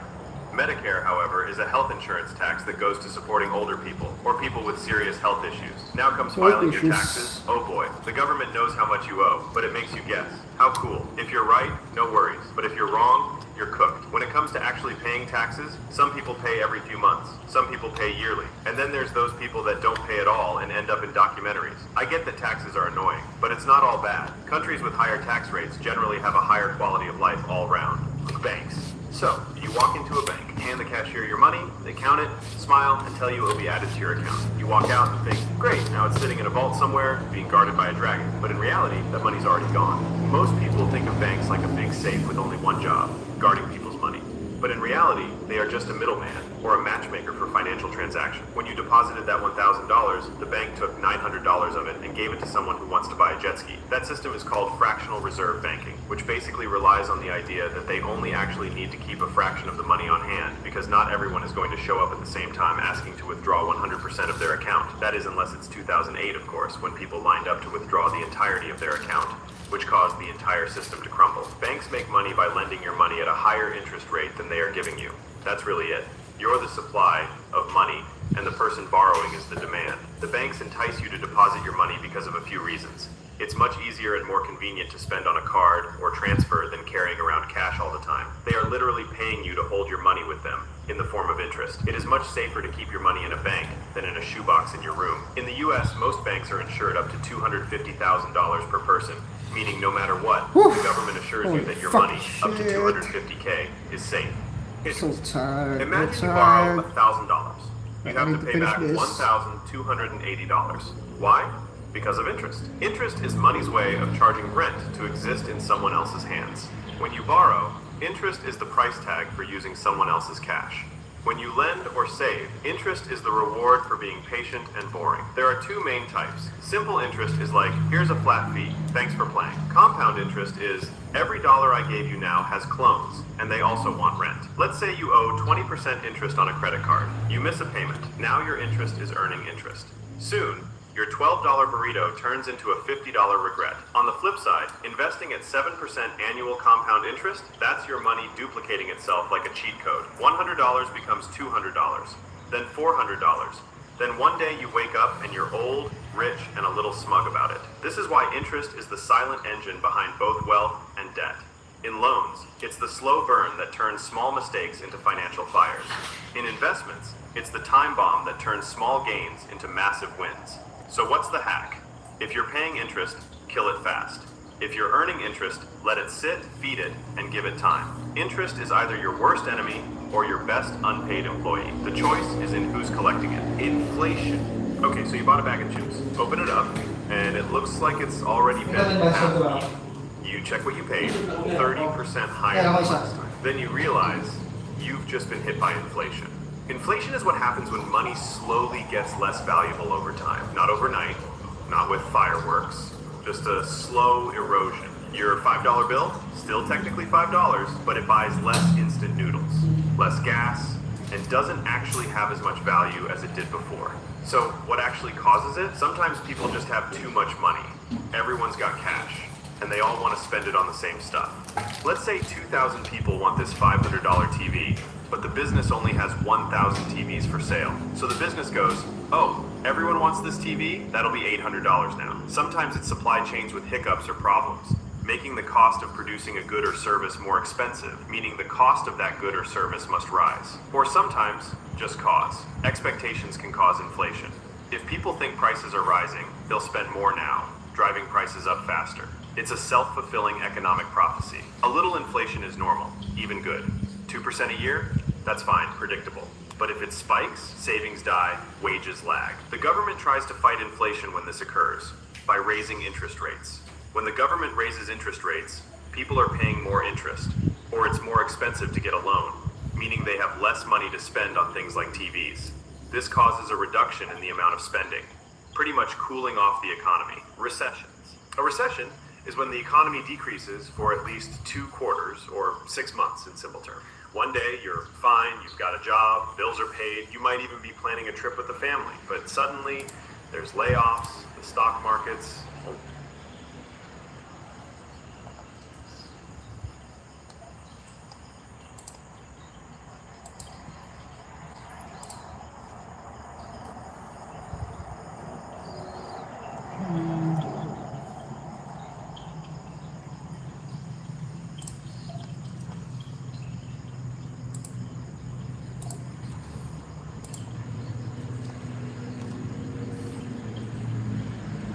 Tip of the tongue phenomenon. You know the word. You absolutely know it. It's sitting right there at the edge of your brain and it will not come out. This is the tip of the tongue state, and it's one of the strangest things your memory does. You're not forgetting. You have partial access. You often know the first letter, how many syllables it has, what it rhymes with. You just can't grab the word itself. Here's the messed up part. The harder you chase it, the more locked it gets. Your brain keeps pulling up the wrong word, the close but not it word, and that wrong answer actually blocks the right one. You're jamming your own signal, and then you give up, go do something else, and it pops into your head an hour later, completely unprompted. That's not luck. That's your brain quietly solving it in the background once you stop strangling it. The fix is genuinely to stop trying. Let it go, and the retrieval finishes on its own. Your memory works better when you're not standing over it demanding answers. Walking into a room and forgetting why. You get up with a clear mission. You walk into the kitchen, you stand there like a rebooting computer with absolutely no idea why you came. Everyone's done this. Almost nobody knows it has a name and an actual mechanism behind it. Your intention didn't vanish because you're losing it. It got wiped by the act of walking through a doorway. Here's what's happening. Your brain chunks experience into episodes, and it uses physical boundaries to decide where one episode ends and the next begins. A doorway is a boundary. Crossing it tells your brain, new scene, and it quietly clears the mental workspace to make room. Your reason for coming was in that workspace. So it's not age, it's not early anything. It's a filing system doing exactly what it's built to do, just at the worst possible moment. The trick is stupid, but it works. Go back to where you had the thought. The original context reloads the memory. You'll remember instantly, standing in the exact spot you started. Deja vu. You walk into a place you've never been, and every cell in your body swears you've been here before. Same conversation, same lighting, same everything. Deja vu is your brain glitching in real time, and the leading explanation is weirdly simple. Memory has two jobs: store the thing and flag it as past. Usually those fire together. Sometimes the "this is a memory" flag fires on an experience that's happening right now. So you get the feeling of remembering without an actual memory attached. Your brain is stamping the present moment as the past while you're still living it. Here's why it's so hard to shake. The feeling comes from a deep automatic part of your brain, but you know rationally you've never been there. So you get this eerie split. Part of you certain, part of you knowing that's impossible. Both true at once. It's most common when you're tired or stressed, which is exactly when your brain's timing gets sloppy. It's not a sign of anything. It's just your memory system briefly misfiling the moment you're standing in. James vu. Deja vu's creepy twin does the opposite. Something completely familiar suddenly feels alien, like you're seeing it for the first time. Stare at a common word long enough, and it stops looking like a word. It becomes a random pile of shapes. You start doubting you're even spelling it right. That's jamais vu, and it's your brain temporarily losing recognition of something it knows perfectly well. Here's the mechanism. Familiarity isn't a permanent label. It's an active signal your brain generates every time you encounter something. Overload that signal by repeating or over-focusing, and it fatigues. The recognition drops out, and the familiar thing goes strange. It happens with faces you know, words you've read 1,000 times, even your own reflection if you stare too long. Suddenly, none of it computes. It sounds unsettling, and it feels unsettling, but it's completely normal. Your recognition system is just running low on the signal that makes the world feel known. Look away, come back, and everything snaps back to familiar like nothing happened. False memories. You remember it perfectly. The problem is, it never happened, or it didn't happen the way you're certain it did. Here's the thing that unsettles people. False memories don't feel fake. They feel exactly as vivid, detailed, and emotionally real as true ones. There's no internal alarm, no fuzzy quality that warns you. Confidence is not evidence. You can be completely sure and completely wrong. Your memory isn't a recording. It's a reconstruction rebuilt from fragments every time. And in the rebuild, your brain fills gaps with what probably happened, what fits the story, what someone else told you later. You can't tell the patched parts from the real ones. This isn't rare, and it isn't a defect. Researchers have implanted entirely fake childhood memories in people just by suggesting them. And those people defended events that never occurred. So that argument where you know exactly what was said, you might be wrong. Everyone might be. Memory feels like truth, but it's really just your brain's best guess wearing a very convincing costume. Memory reconsolidation. Here's the one that should genuinely bother you. Every time you recall a memory, you change it. We treat memories like files in storage. Pull one up, look at it, put it back untouched. That's not how it works. When you retrieve a memory, it becomes briefly unstable and editable, and then your brain saves it again. Whatever you thought or felt during the recall gets written back in. So the memories you revisit most are the ones most distorted. Your most replayed moments, the ones you've told 100 times, have been quietly edited every single time. You've been overwriting the original with each viewing. Sit with that. The memory you trust most because you think about it constantly is the one furthest from what actually happened. The ones you never revisit are more pristine. There's an upside hiding in this. Painful memories can be softened the same way, recalled in a calmer state and saved back with less charge. Your memory isn't a vault, it's a document that changes a little every time you open it. Source confusion. You know the fact. You have no idea where you learned it. And that gap is more dangerous than it sounds. Source confusion is when your brain keeps the information but loses the tag saying where it came from. You remember the what and drop the where. Sounds harmless. It isn't. Here's the trap. When you forget the source, you can't judge whether it was reliable. That rumor a stranger said offhand and the thing your doctor told you can end up filed at the exact same level of certainty. The content survives. The credibility rating vanishes. This is exactly how misinformation wins. Hear something false enough times and your brain keeps the claim while forgetting it came from a garbage source. Eventually, it just feels like something you've always known to be true. It's also why people repeat things they can't actually back up. They're certain, they just can't say why. The knowing feels solid. The foundation quietly rotted away, and you almost never notice it's gone. Childhood amnesia. Try to remember being 2. You can't. Almost nobody can recall anything before age 3 or 4, and that blank is stranger than it looks. You were awake for those years, learning constantly, forming attachments, building language, absorbing more than at any other point in your life, and you remember essentially none of it. An entire era of your existence gone. Here's why. The brain regions that build long-term autobiographical memories aren't finished developing yet. You were recording, but on hardware that couldn't archive properly. The experiences shaped you. They just didn't get saved as retrievable scenes. And here's the unsettling part. The handful of early memories you think you have are often not real memories at all. They're reconstructions built later from photos, from family stories, from imagination. You're not remembering the moment. You're remembering the retelling. So your foundational years, the ones that arguably shaped you most, are a black box even to you. You are the direct product of a period you have no access to. Everyone is walking around built by a childhood they can't actually see. Mandela effect. Huge groups of people remember the exact same thing in perfect detail that never happened. Same false memory shared by strangers who never met. It's named after Nelson Mandela because masses of people vividly remembered him dying in prison in the 1980s. He didn't. He walked out and became president. Yet thousands share the same clear, confident, completely wrong memory. Here's what's actually going on, and it's not parallel universes. Your brain builds memories using logic, expectation, and the memories of people around you. When a detail feels like it should be true, everyone's brain fills the gap the same wrong way.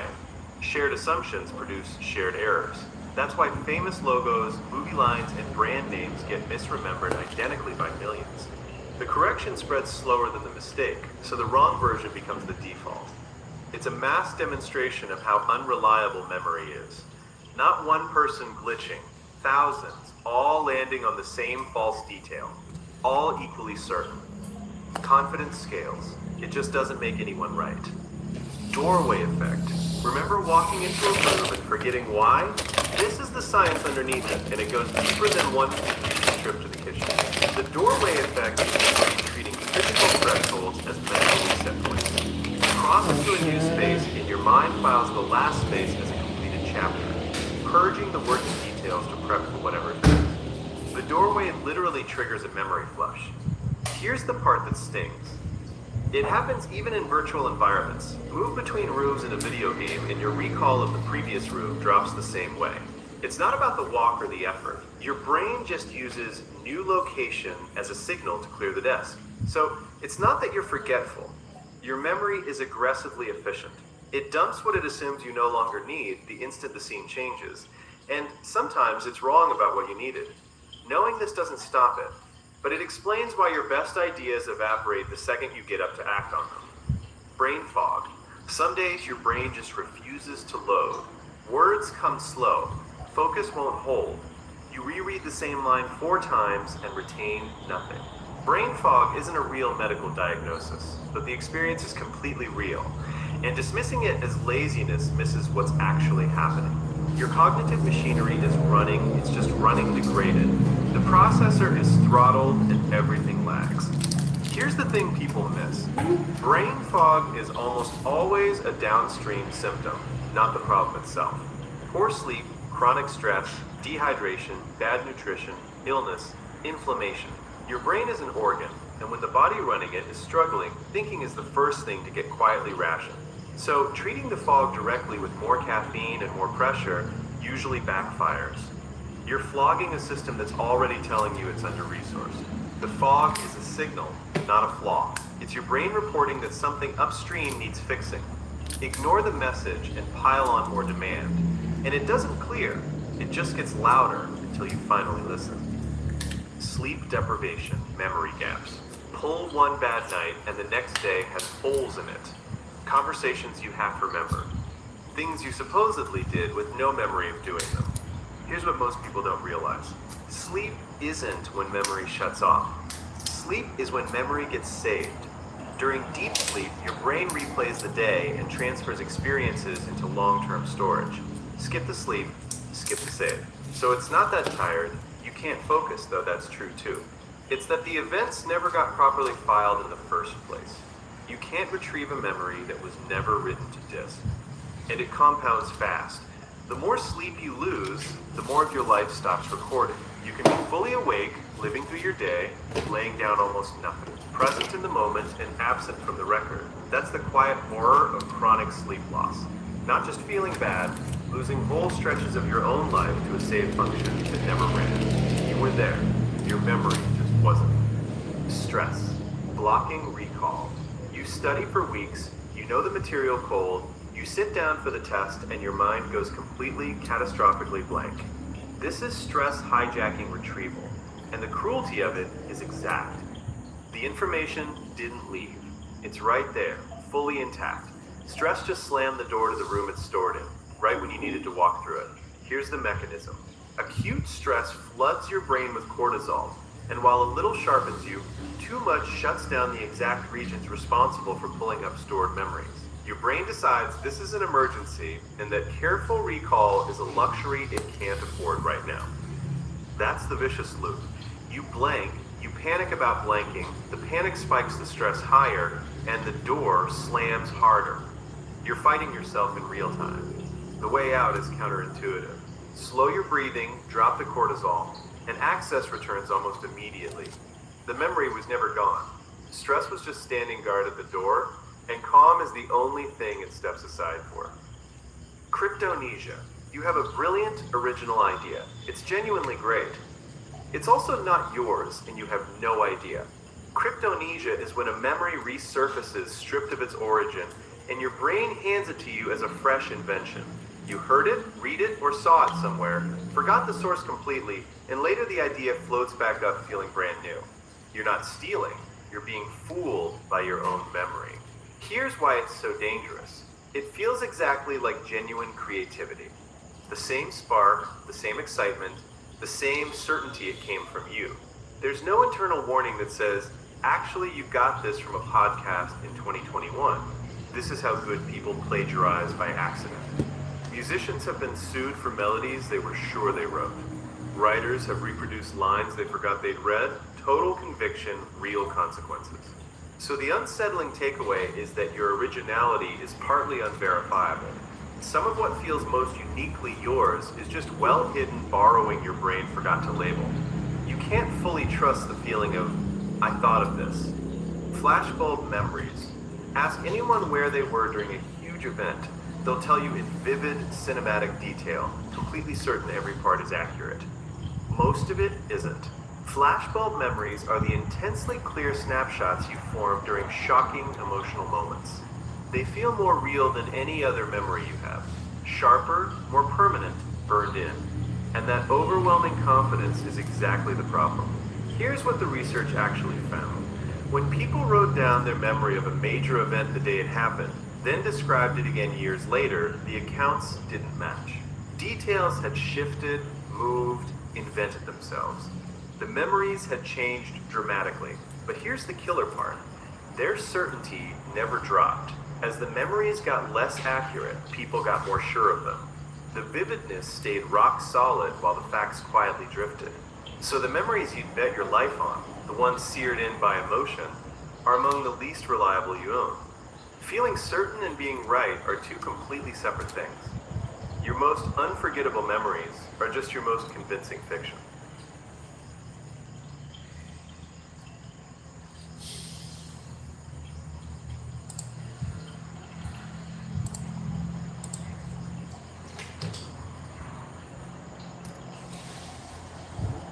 Right now, billions of people are streaming videos, sending texts, and making calls on their phones. But not all mobile networks are the same. Each generation brought faster speeds, better coverage, and features that changed how we use our phones. Some are already gone, some are still running, and one doesn't even exist yet. Let's go through all of them, from the very first mobile network to the future of wireless communication. 1G analog mobile network. 1G was the first generation of mobile networks, launched in the early 1980s. It used analog signals, the same kind of signal used in old AM and FM radios. That means your voice was sent as a continuous wave through the air, not as digital data. The biggest problem with 1G was quality. Calls were full of static and interference. If you moved too far from a tower, the signal faded fast. There was also no encryption. Anyone with a radio scanner could listen to your calls. That actually happened regularly. 1G only supported voice. No texting. No data. Just calling. And the phones themselves were massive. Some weighed over a kilogram. Those brick phones you see in 80s movies were real life. But 1G was still a big deal. Before it, phones were tied to walls. 1G made it possible to talk while moving. That alone changed everything. 2G, GSM and CDMA. 2G launched in the early 1990s and changed everything by switching from analog to digital. Instead of sending your voice as a raw wave, 2G converted it into digital data, ones and zeros, before transmitting it. This made calls much clearer. It also made encryption possible for the first time, so people could no longer eavesdrop with a simple scanner. But the biggest thing 2G introduced was texting. SMS, which stands for Short Message Service, let you send up to 160 characters per message. I still remember how exciting that was. Typing on a Nokia keypad, pressing the 7 key 4 times just to get the letter S. It was slow and painful. But at the time, it felt like magic. Sending a written message from your pocket without making a call. Two standards competed during 2G. GSM, which stands for Global System for Mobile Communications, became dominant in Europe and most of the world. CDMA, which stands for Code Division Multiple Access, was mostly used in the US and parts of Asia. They were not compatible. A GSM phone could not work on a CDMA network. 2.5G, GPRS and Edge. 2.5G was not a full generation. It was more like a software upgrade to 2G. It introduced mobile internet for the first time through two technologies, GPRS and Edge. GPRS, which stands for General Packet Radio Service, gave you data speeds around 40 to 80 kilobits per second. That's incredibly slow by today's standards. But back then, it meant you could check email, load simple web pages, and even use basic chat apps on your phone. Edge, which stands for Enhanced Data Rates for GSM Evolution, pushed that speed up to around 200 kilobits per second. Still slow, but fast enough to make mobile internet feel usable. Not just a gimmick. Most people didn't even know 2.5G existed. Your phone would show a small G or E icon in the corner. The G meant GPRS, the E meant Edge. If you ever saw that E icon and thought your phone was broken because pages loaded so slowly, that was Edge doing its best. 3G, UMTS and CDMA 1000. 3G arrived in the early 2000s and was the first mobile network designed with data in mind, not just voice. It brought real internet browsing, video calling, and even mobile TV. The main technology behind 3G was UMTS, which stands for Universal Mobile Telecommunications System. It was the upgrade path for GSM networks. On the CDMA side, the equivalent was called CDMA 2000. Both delivered speeds between 384 kilobits per second and 2 megabits per second. A massive jump from 2G. For the first time, you could watch a YouTube video on your phone. It buffered a lot. The quality was terrible, but it worked. I remember watching clips on a tiny screen and thinking this was the future. Looking back, it was barely usable. But compared to Edge, it felt like broadband. 3G also made app stores possible. Without 3G speeds, the iPhone App Store and Google Play wouldn't have made sense. You needed enough bandwidth to download apps, load maps, and stream music. The downside was coverage. Early 3G was mostly available in cities. Rural areas stayed on 2G for years, and 3G towers were expensive to build. 3.5G, HSPA and HPA+. 5G was an upgrade to 3G that made mobile data significantly faster without replacing the entire network. The two key technologies were HPT and HSPA+. HSPA, which stands for High-Speed Packet Access, pushed download speeds up to 14 megabits per second. HSPA Plus went even further, up to 42 megabits per second in ideal conditions. That's faster than many home internet connections at the time. This was the era when smartphones became mainstream. The iPhone 3G and early Android phones ran on these networks. Social media apps started growing fast because people could now scroll feeds, upload photos, and stream short videos without Wi-Fi. Your phone would show an H or H icon in the status bar. If you saw hate, you were on HSPA+, and the experience was actually pretty smooth. Streaming music on Spotify, watching YouTube at 360p or 480p, video calling on Skype, all of that worked reasonably well on 3.5G. The limitation was latency. Response time was still slow compared to what 4G would bring. Online gaming and real-time apps felt laggy. But for everyday browsing and social media, 5G was good enough that many people didn't feel the need to rush to 4G. 4G LTE G launched around 2009 and 2010, and it was the network that made modern mobile life possible. The technology behind it is called LTE, which stands for long-term evolution. LTE brought download speeds between 20 and 100 megabits per second in real-world use. Some networks could push even higher. That's fast enough to stream HD video, make smooth video calls, play online games, and download large files, all on your phone. But speed wasn't the only improvement. 4G also dramatically reduced latency, the delay between sending a request and getting a response. On 3G, latency was around 100 to 200 milliseconds. On 4G, it dropped to 30 to 50 milliseconds. That's why video calls on 4G feel natural, and why mobile gaming finally became viable. Personally, the jump from 3G to 4G was the most noticeable upgrade I've ever experienced on a phone. Pages loaded instantly. Videos played without buffering. It honestly felt like using Wi-Fi everywhere. That's the moment I stopped looking for coffee shops with free Wi-Fi and just used mobile data instead. 4G also enabled ride-hailing apps, food delivery, and real-time navigation. These apps need constant, fast data, and 4G made them reliable enough to build businesses on. 4G LTE Advanced 4G Plus, also called LTE Advanced, was an enhancement to standard 4G. It used a technique called carrier aggregation, basically combining multiple LTE frequency bands together to create a wider data pipe. Think of it like a highway. Standard 4G is a 2-lane road.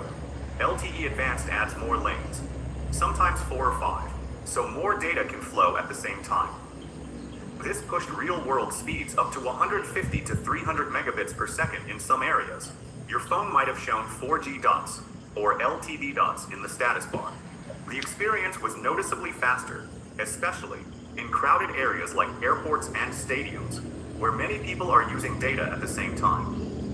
LTE Advanced handled congestion better than regular LTE. It also introduced improved MIMO, which stands for multiple input, multiple output, using multiple antennas on both the tower and your phone to send and receive more data at the same time. The downside is that not all phones supported it, and many carriers only rolled out 4G Plus in major cities. But it was an important stepping stone, squeezing more performance out of existing infrastructure. while carriers prepared for 5G. 5G NSA. 5G NSA, which stands for non-standable 5G, was the first version of 5G that most people actually used. It launched around 2019 and 2020. The word non-standalone means it doesn't work on its own. 5G NSA uses existing 4G LTE infrastructure as its backbone. Your phone connects to a 5G radio tower for faster data speeds, but the core network, the system that manages your connection, still runs on 4G. Think of it like putting a faster engine in an old car. The engine is new, but the transmission, brakes, and frame are still the old ones. You get more speed, but you don't get the full benefit of a completely new system. In practice, 5G NSA delivers download speeds between 100 and 500 megabits per second in good conditions. That's a real improvement over 4G. But the latency is only slightly better. Because the 4G core still adds delay, carriers chose NSA first because it's cheaper. They just added 5G radio equipment to existing 4G towers instead of building everything from scratch. The downside is that 5G NSA can't deliver on the full promise of 5G. Features like network slicing and ultra-low latency need the standalone version. 5G NSA was a compromise. Real 5G speed, but on a 4G foundation. 5G SA. 5G SA, which stands for standalone 5G, is the real deal. A fully independent 5G network with its own core infrastructure. No 4G backbone. Everything from the radio tower to the core network is built for 5G. This matters because 5G SA unlocks features that 5G NSA simply can't deliver. The biggest one is ultra-low latency. Response times as low as 1 to 5 milliseconds. That's fast enough for remote surgery, autonomous vehicles, and real-time industrial automation. 5G SA also enables network slicing. This means a carrier can divide one physical network into multiple virtual networks, each optimized for a specific use case. One slice for regular phone users, another slice for IoT devices, another for emergency services. Each slice gets guaranteed performance without interfering with the others. Download speeds on 5G SA can reach 1 to 10 gigabits per second in ideal conditions, though real-world speeds are usually lower. The problem is deployment. Building a standalone 5G core is expensive. Most carriers are still rolling it out, with coverage limited to major cities in countries like the US, South Korea, and China. For most regular users, the difference between NSA and SA isn't obvious yet. But for industries and future applications, SA is where the real transformation happens. 6G? 6G doesn't exist yet. It's still in the research phase, with most experts expecting it to arrive around 2030. But the goals are already being defined. 6G aims to deliver peak speeds of up to 1 terabit per second. That's 100 times faster than 5G. Latency could drop below 1 millisecond. And the network would be designed to handle not just phones and IoT devices, but also holographic communication, digital twins, and AI-driven applications.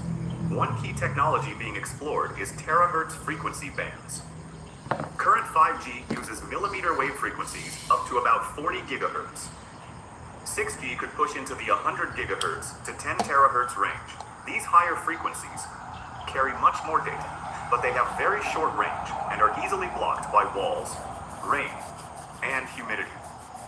That means 6G base stations would need to be placed much closer together, possibly every 50 to 100 meters in urban areas. It's exciting to think about. But it's also important to be realistic. Every new generation has been promised as world-changing, and the real impact always depends on how it's actually deployed, not just what the specs say on paper. 6G will probably be impressive, but we'll have to wait and see how it actually plays out.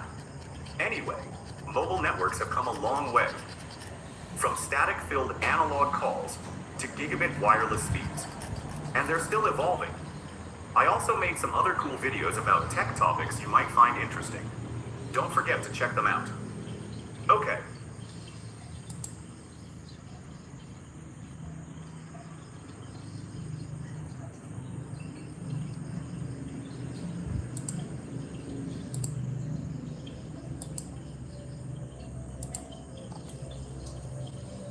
Arduino Uno. The Arduino Uno is the board that introduced millions of people to hardware. It runs an ATmega 328P microcontroller clocked at just 16 megahertz with 32 kilobits of flash memory and 2 kilobits of SRAM. Those numbers are tiny by modern standards. But that is actually the point. Arduino is a microcontroller, not a computer. There is no operating system, no multitasking, no file system. Your code runs bare metal. That means it executes directly on the hardware, one instruction at a time, without anything else getting in the way. You write a loop, and it runs that loop every single time without interruption. That kind of predictability is actually a strength when you are controlling physical hardware. Where Arduino falls short is complexity. You cannot run machine learning, serve a web page, or process video on it. But for reading sensors, driving motors, controlling LEDs, or building simple home automation, nothing is faster to set up. The Arduino IDE is free, the documentation is massive, and the community has answered almost every question you could have. It is the first board most people learn on, and for good reason. Simple, predictable, and backed by the largest hobbyist community in electronics. Raspberry Pi Pico.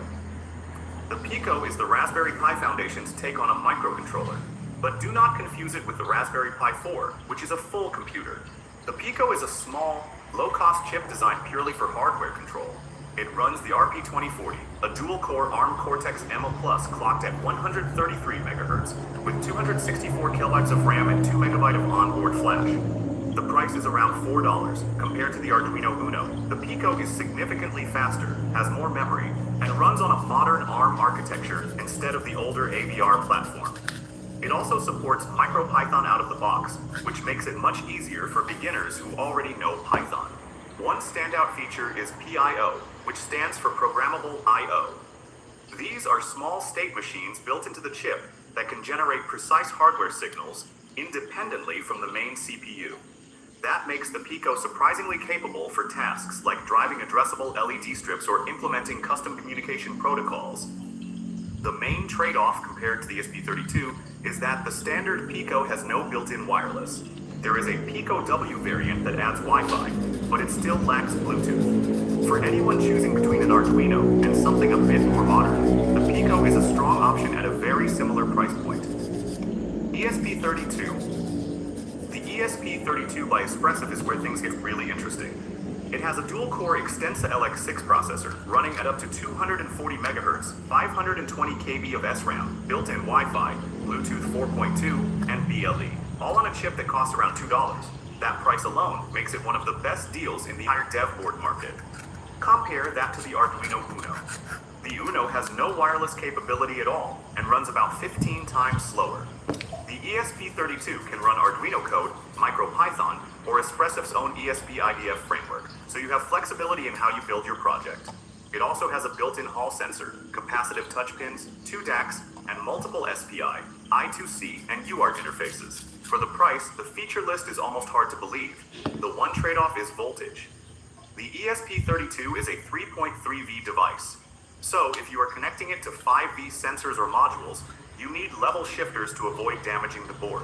But for any project that needs wireless connectivity, like smart home devices, IoT sensors, weather stations, or remote data loggers, the ESP32 is the default choice. It is easily the most cost-effective connected microcontroller on the market right now, and the reason most IoT hobby projects start here. Teen asks why. The Teensy is an ARM-based microcontroller board built for speed and precision.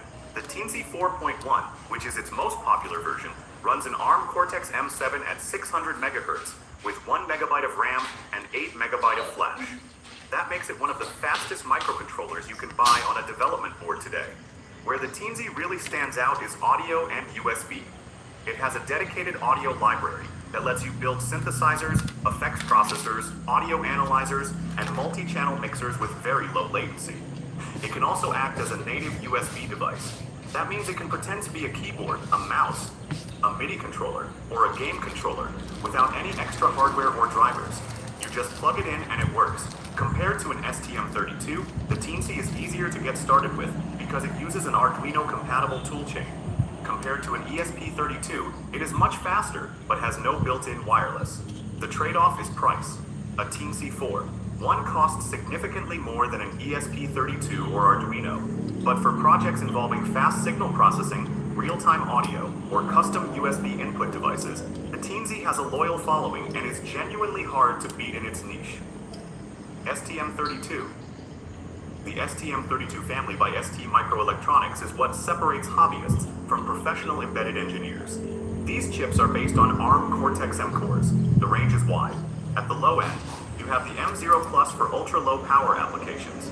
At the high end, the M7 core in the STM32H7 series runs at 480 MHz with a double precision floating point unit, hardware JPEG encoding, and up to 1 MB of RAM. Unlike the Arduino or ESP32, STM32 does not hold your hand. You configure clocks, DMA channels, interrupt priorities, and peripheral registers yourself, usually through STM32 CubeID and the HAL or LL libraries. That complexity gives you something valuable in return. Deterministic real-time performance and industrial-grade reliability. Where the ESP32 might drop a Wi-Fi packet or have timer jitter, an STM32 will execute with microsecond precision every time. That is why you find STM32 chips inside drones, industrial controllers, medical devices, and consumer electronics.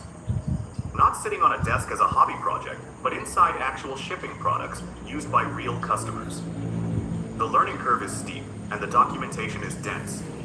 But if your goal is to build something production ready, STM32 is the path most professional embedded engineers take. Raspberry Pi. The Raspberry Pi is not a Raspberry Pi. microcontroller. It is a full single-board computer, and that distinction changes everything.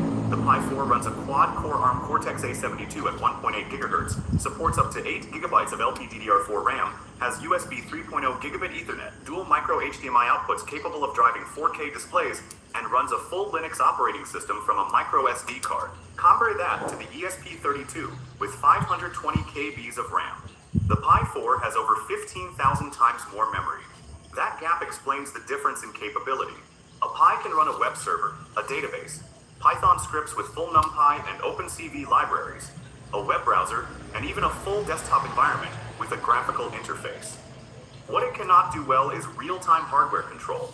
Linux is not a real-time operating system, so GPIO timing on a Pi is inconsistent and unreliable for precision tasks. You would not use a Pi to generate a precise PWM signal for a motor controller, but you would absolutely use one to process a camera feed, host a local API, or run a TensorFlow Lite model for image classification. Think of it less as a dev board, and more as a tiny, hackable Linux computer that happens to have GPIO pins on the side. BeagleBone Black. The BeagleBone Black is probably the most underrated board on this list. It runs a 1 GHz ARM Cortex-A8 with 512 MB of RAM and 4 GB of built-in eMMC storage. Like the Raspberry Pi, it runs full Linux. But the BeagleBone has something the Pi simply does not have: 2 onboard programmable real-time units, or PRUs. These are 200 MHz 32-bit processors that run independently from the main CPU. They execute bare metal code with deterministic nanosecond level timing. That means you get the best of both worlds on a single board: a full Linux environment for your application logic and networking, and microcontroller-grade precision for your hardware control layer. No second board needed. It also has 65 GPIO pins compared to the Pi's 40, Nope. more analog inputs, and multiple PWM outputs natively available. BeagleBone is widely used in CNC machines, robotics, industrial automation, and any application where Linux flexibility and real-time hardware precision must coexist on the same device. The community is smaller than the Pi's, and the documentation is denser. But for engineers who know exactly what they need, the BeagleBone is genuinely hard to replace. NVIDIA Jetson Nano. The Raspberry Pi is a tiny Linux computer. The Jetson Nano is a tiny AI computer. It packs a quad-core ARM Cortex-A57 CPU alongside a 128-core Maxwell GPU with 4 GB of LPDDR4 RAM and 16 GB of eMMC storage. The GPU is the entire point of this board. The Raspberry Pi 4 has no meaningful GPU compute capability for machine learning workloads. Its theoretical AI performance sits at roughly 0.1 TOPS. The Jetson Nano delivers 472 GFLOPS of FP16 compute. That is enough to run real-time object detection with YOLO-OFF 3, pose estimation, facial recognition, and semantic segmentation. all processed locally on the device with no cloud dependency whatsoever. It runs Jetpack, which is NVIDIA's Linux-based SDK, with full support for CUDA, TensorRT, and DeepStream. The trade-off versus a Raspberry Pi is cost and power consumption. The Jetson Nano is significantly more expensive and draws considerably more electricity. But if your project involves a camera and a neural network running in real time, there is no real comparison at this price point. The Jetson Nano sits in its own category for accessible edge AI development. Google Coral Dev Board. The Google Coral is another option for running AI at the edge, but it takes a completely different approach from the Jetson Nano. Instead of using a GPU for neural network inference, the Coral uses Google's Edge TPU, which stands for Tensor Processing Unit. This is a purpose-built chip designed specifically to run TensorFlow Lite models with maximum efficiency and minimum power draw. The Coral Dev Board runs a quad-core ARM Cortex-A53 at 1.5 GHz with 1 GB of RAM, plus the Edge TPU coprocessor, which delivers 4 TOPS of inference performance. That is actually higher raw throughput than the Jetson Nano on supported model types, while drawing significantly less power, usually around 2 watts under full load, compared to the Jetson's 5 to 10 watts. The trade-off is flexibility. The Jetson Nano supports CUDA and can run a wide range of AI frameworks and model architectures. The Coral only runs TensorFlow Lite models, and those models must be compiled specifically for the Edge TPU before deployment. So if your project fits within that ecosystem, the Coral is faster and far more power efficient per inference. If you need broader framework support, custom model architectures, or on-device training, the Jetson is still the better pick. Tessel 2. The Tessel 2 takes a completely different approach from every other board on this list. It is built for JavaScript developers, not embedded engineers. It runs a MediaTek MT7620N processor at 580 MHz with 64 megabytes of RAM, running a lightweight Linux environment with Node.js built in from the start. That means you write your firmware in JavaScript. You use NPM packages directly. You interact with sensors and motors, a Jobs API. No C, no Python, no new development tools to learn. It also has built-in play hardware modules for things like GPS, Bluetooth, ambient light sensors, and servo motor control. Compared to the ESP32, the Tessel is far less power efficient and more expensive for what you get in raw hardware. Compared to a Raspberry Pi, it is more constrained but faster to prototype on if JavaScript is your primary language. The Tessel never captured widespread mainstream adoption, but it represents a real and valid philosophy. The best dev board for any developer is the one that speaks their language. For full-stack web developers who want to build hardware without learning an entirely new toolchain, the Tessel lowers that barrier dramatically. Particle photon. The particle photon is less about raw specs and more about what surrounds the hardware. It runs an STM32F205 ARM Cortex-M3 at 120 MHz with 1 MB of flash and 128 kilobytes of RAM. Those are solid microcontroller specs in the same ballpark as a mid-range STM32. It has built-in Wi-Fi through a Broadcom module and is programmed through Particle's cloud-based IDE. But what makes it genuinely different from everything else on this list is the Particle device OS and cloud platform. Every photon is automatically registered to your Particle account.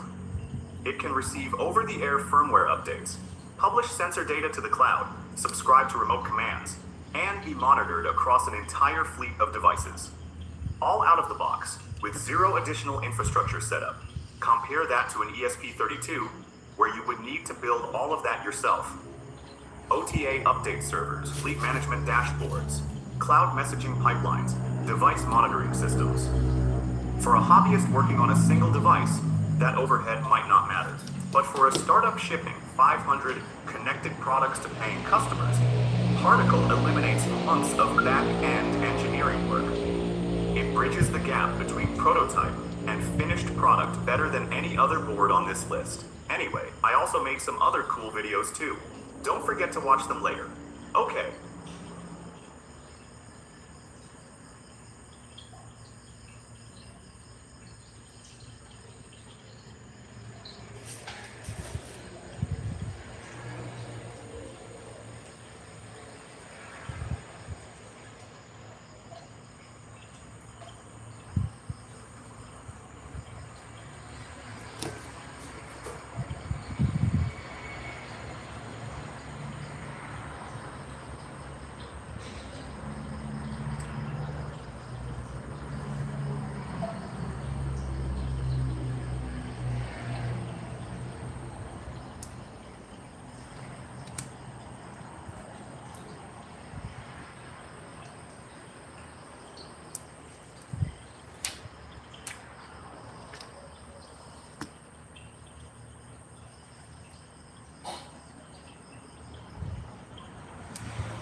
To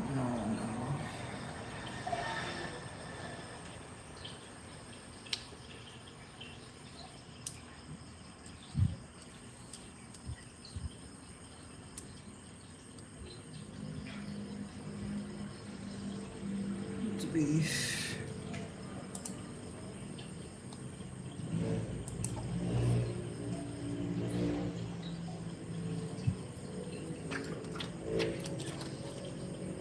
Python. If anyone's ever told you to start learning code, they almost certainly said start with Python.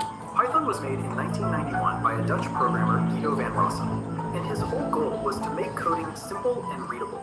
Most languages are full of curly braces, semicolons, and symbols that look like a cat walked across the keyboard. Python cuts almost all of that out. The code looks close to plain English. You can read a line and roughly understand what it does, even if you've never coded before.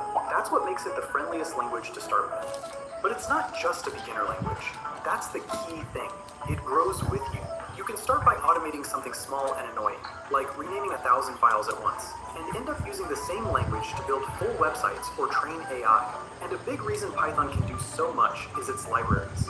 Think of a library as a pre-built toolkit someone already made, so you don't have to build everything from scratch. Want to crunch huge amounts of data? There's Pandas and NumPy. Want to build AI? TensorFlow and PyTorch. Want to make a website?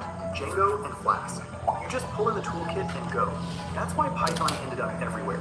It's the #1 language for AI and data science right now, basically running the entire AI boom. Netflix uses it to decide what to recommend you. Instagram runs on it. Even NASA uses it in real missions. It does have one real weakness though. It's slow. Compared to a lot of other languages, Python takes its time actually running. A C++ programmer looking at Python is a bit like a race car driver watching someone slowly reverse into a parking spot.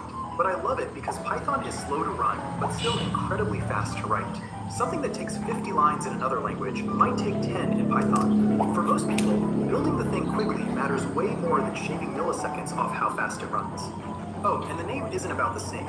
The founder, Guido, just happened to be a fan of an old comedy show, Monty Python. The snake logo came later, JavaScript. If Python is the language of AI, JavaScript is the language of the internet. Almost every website you've ever visited uses it. Here's what JavaScript actually does. On its own, a web page can't respond to you. You can look at it, read it, scroll it, but it can't react. JavaScript is what makes it react. A button that does something when you click it, a menu that drops down, a feed that loads more posts as you scroll, a form that warns you when you typed your email wrong. All of that is JavaScript. It's the difference between a page that's alive and a page that's just static. In fact, try this. Go to your favorite website and turn JavaScript off in browser settings. You will see that half of the features barely work. Buttons stop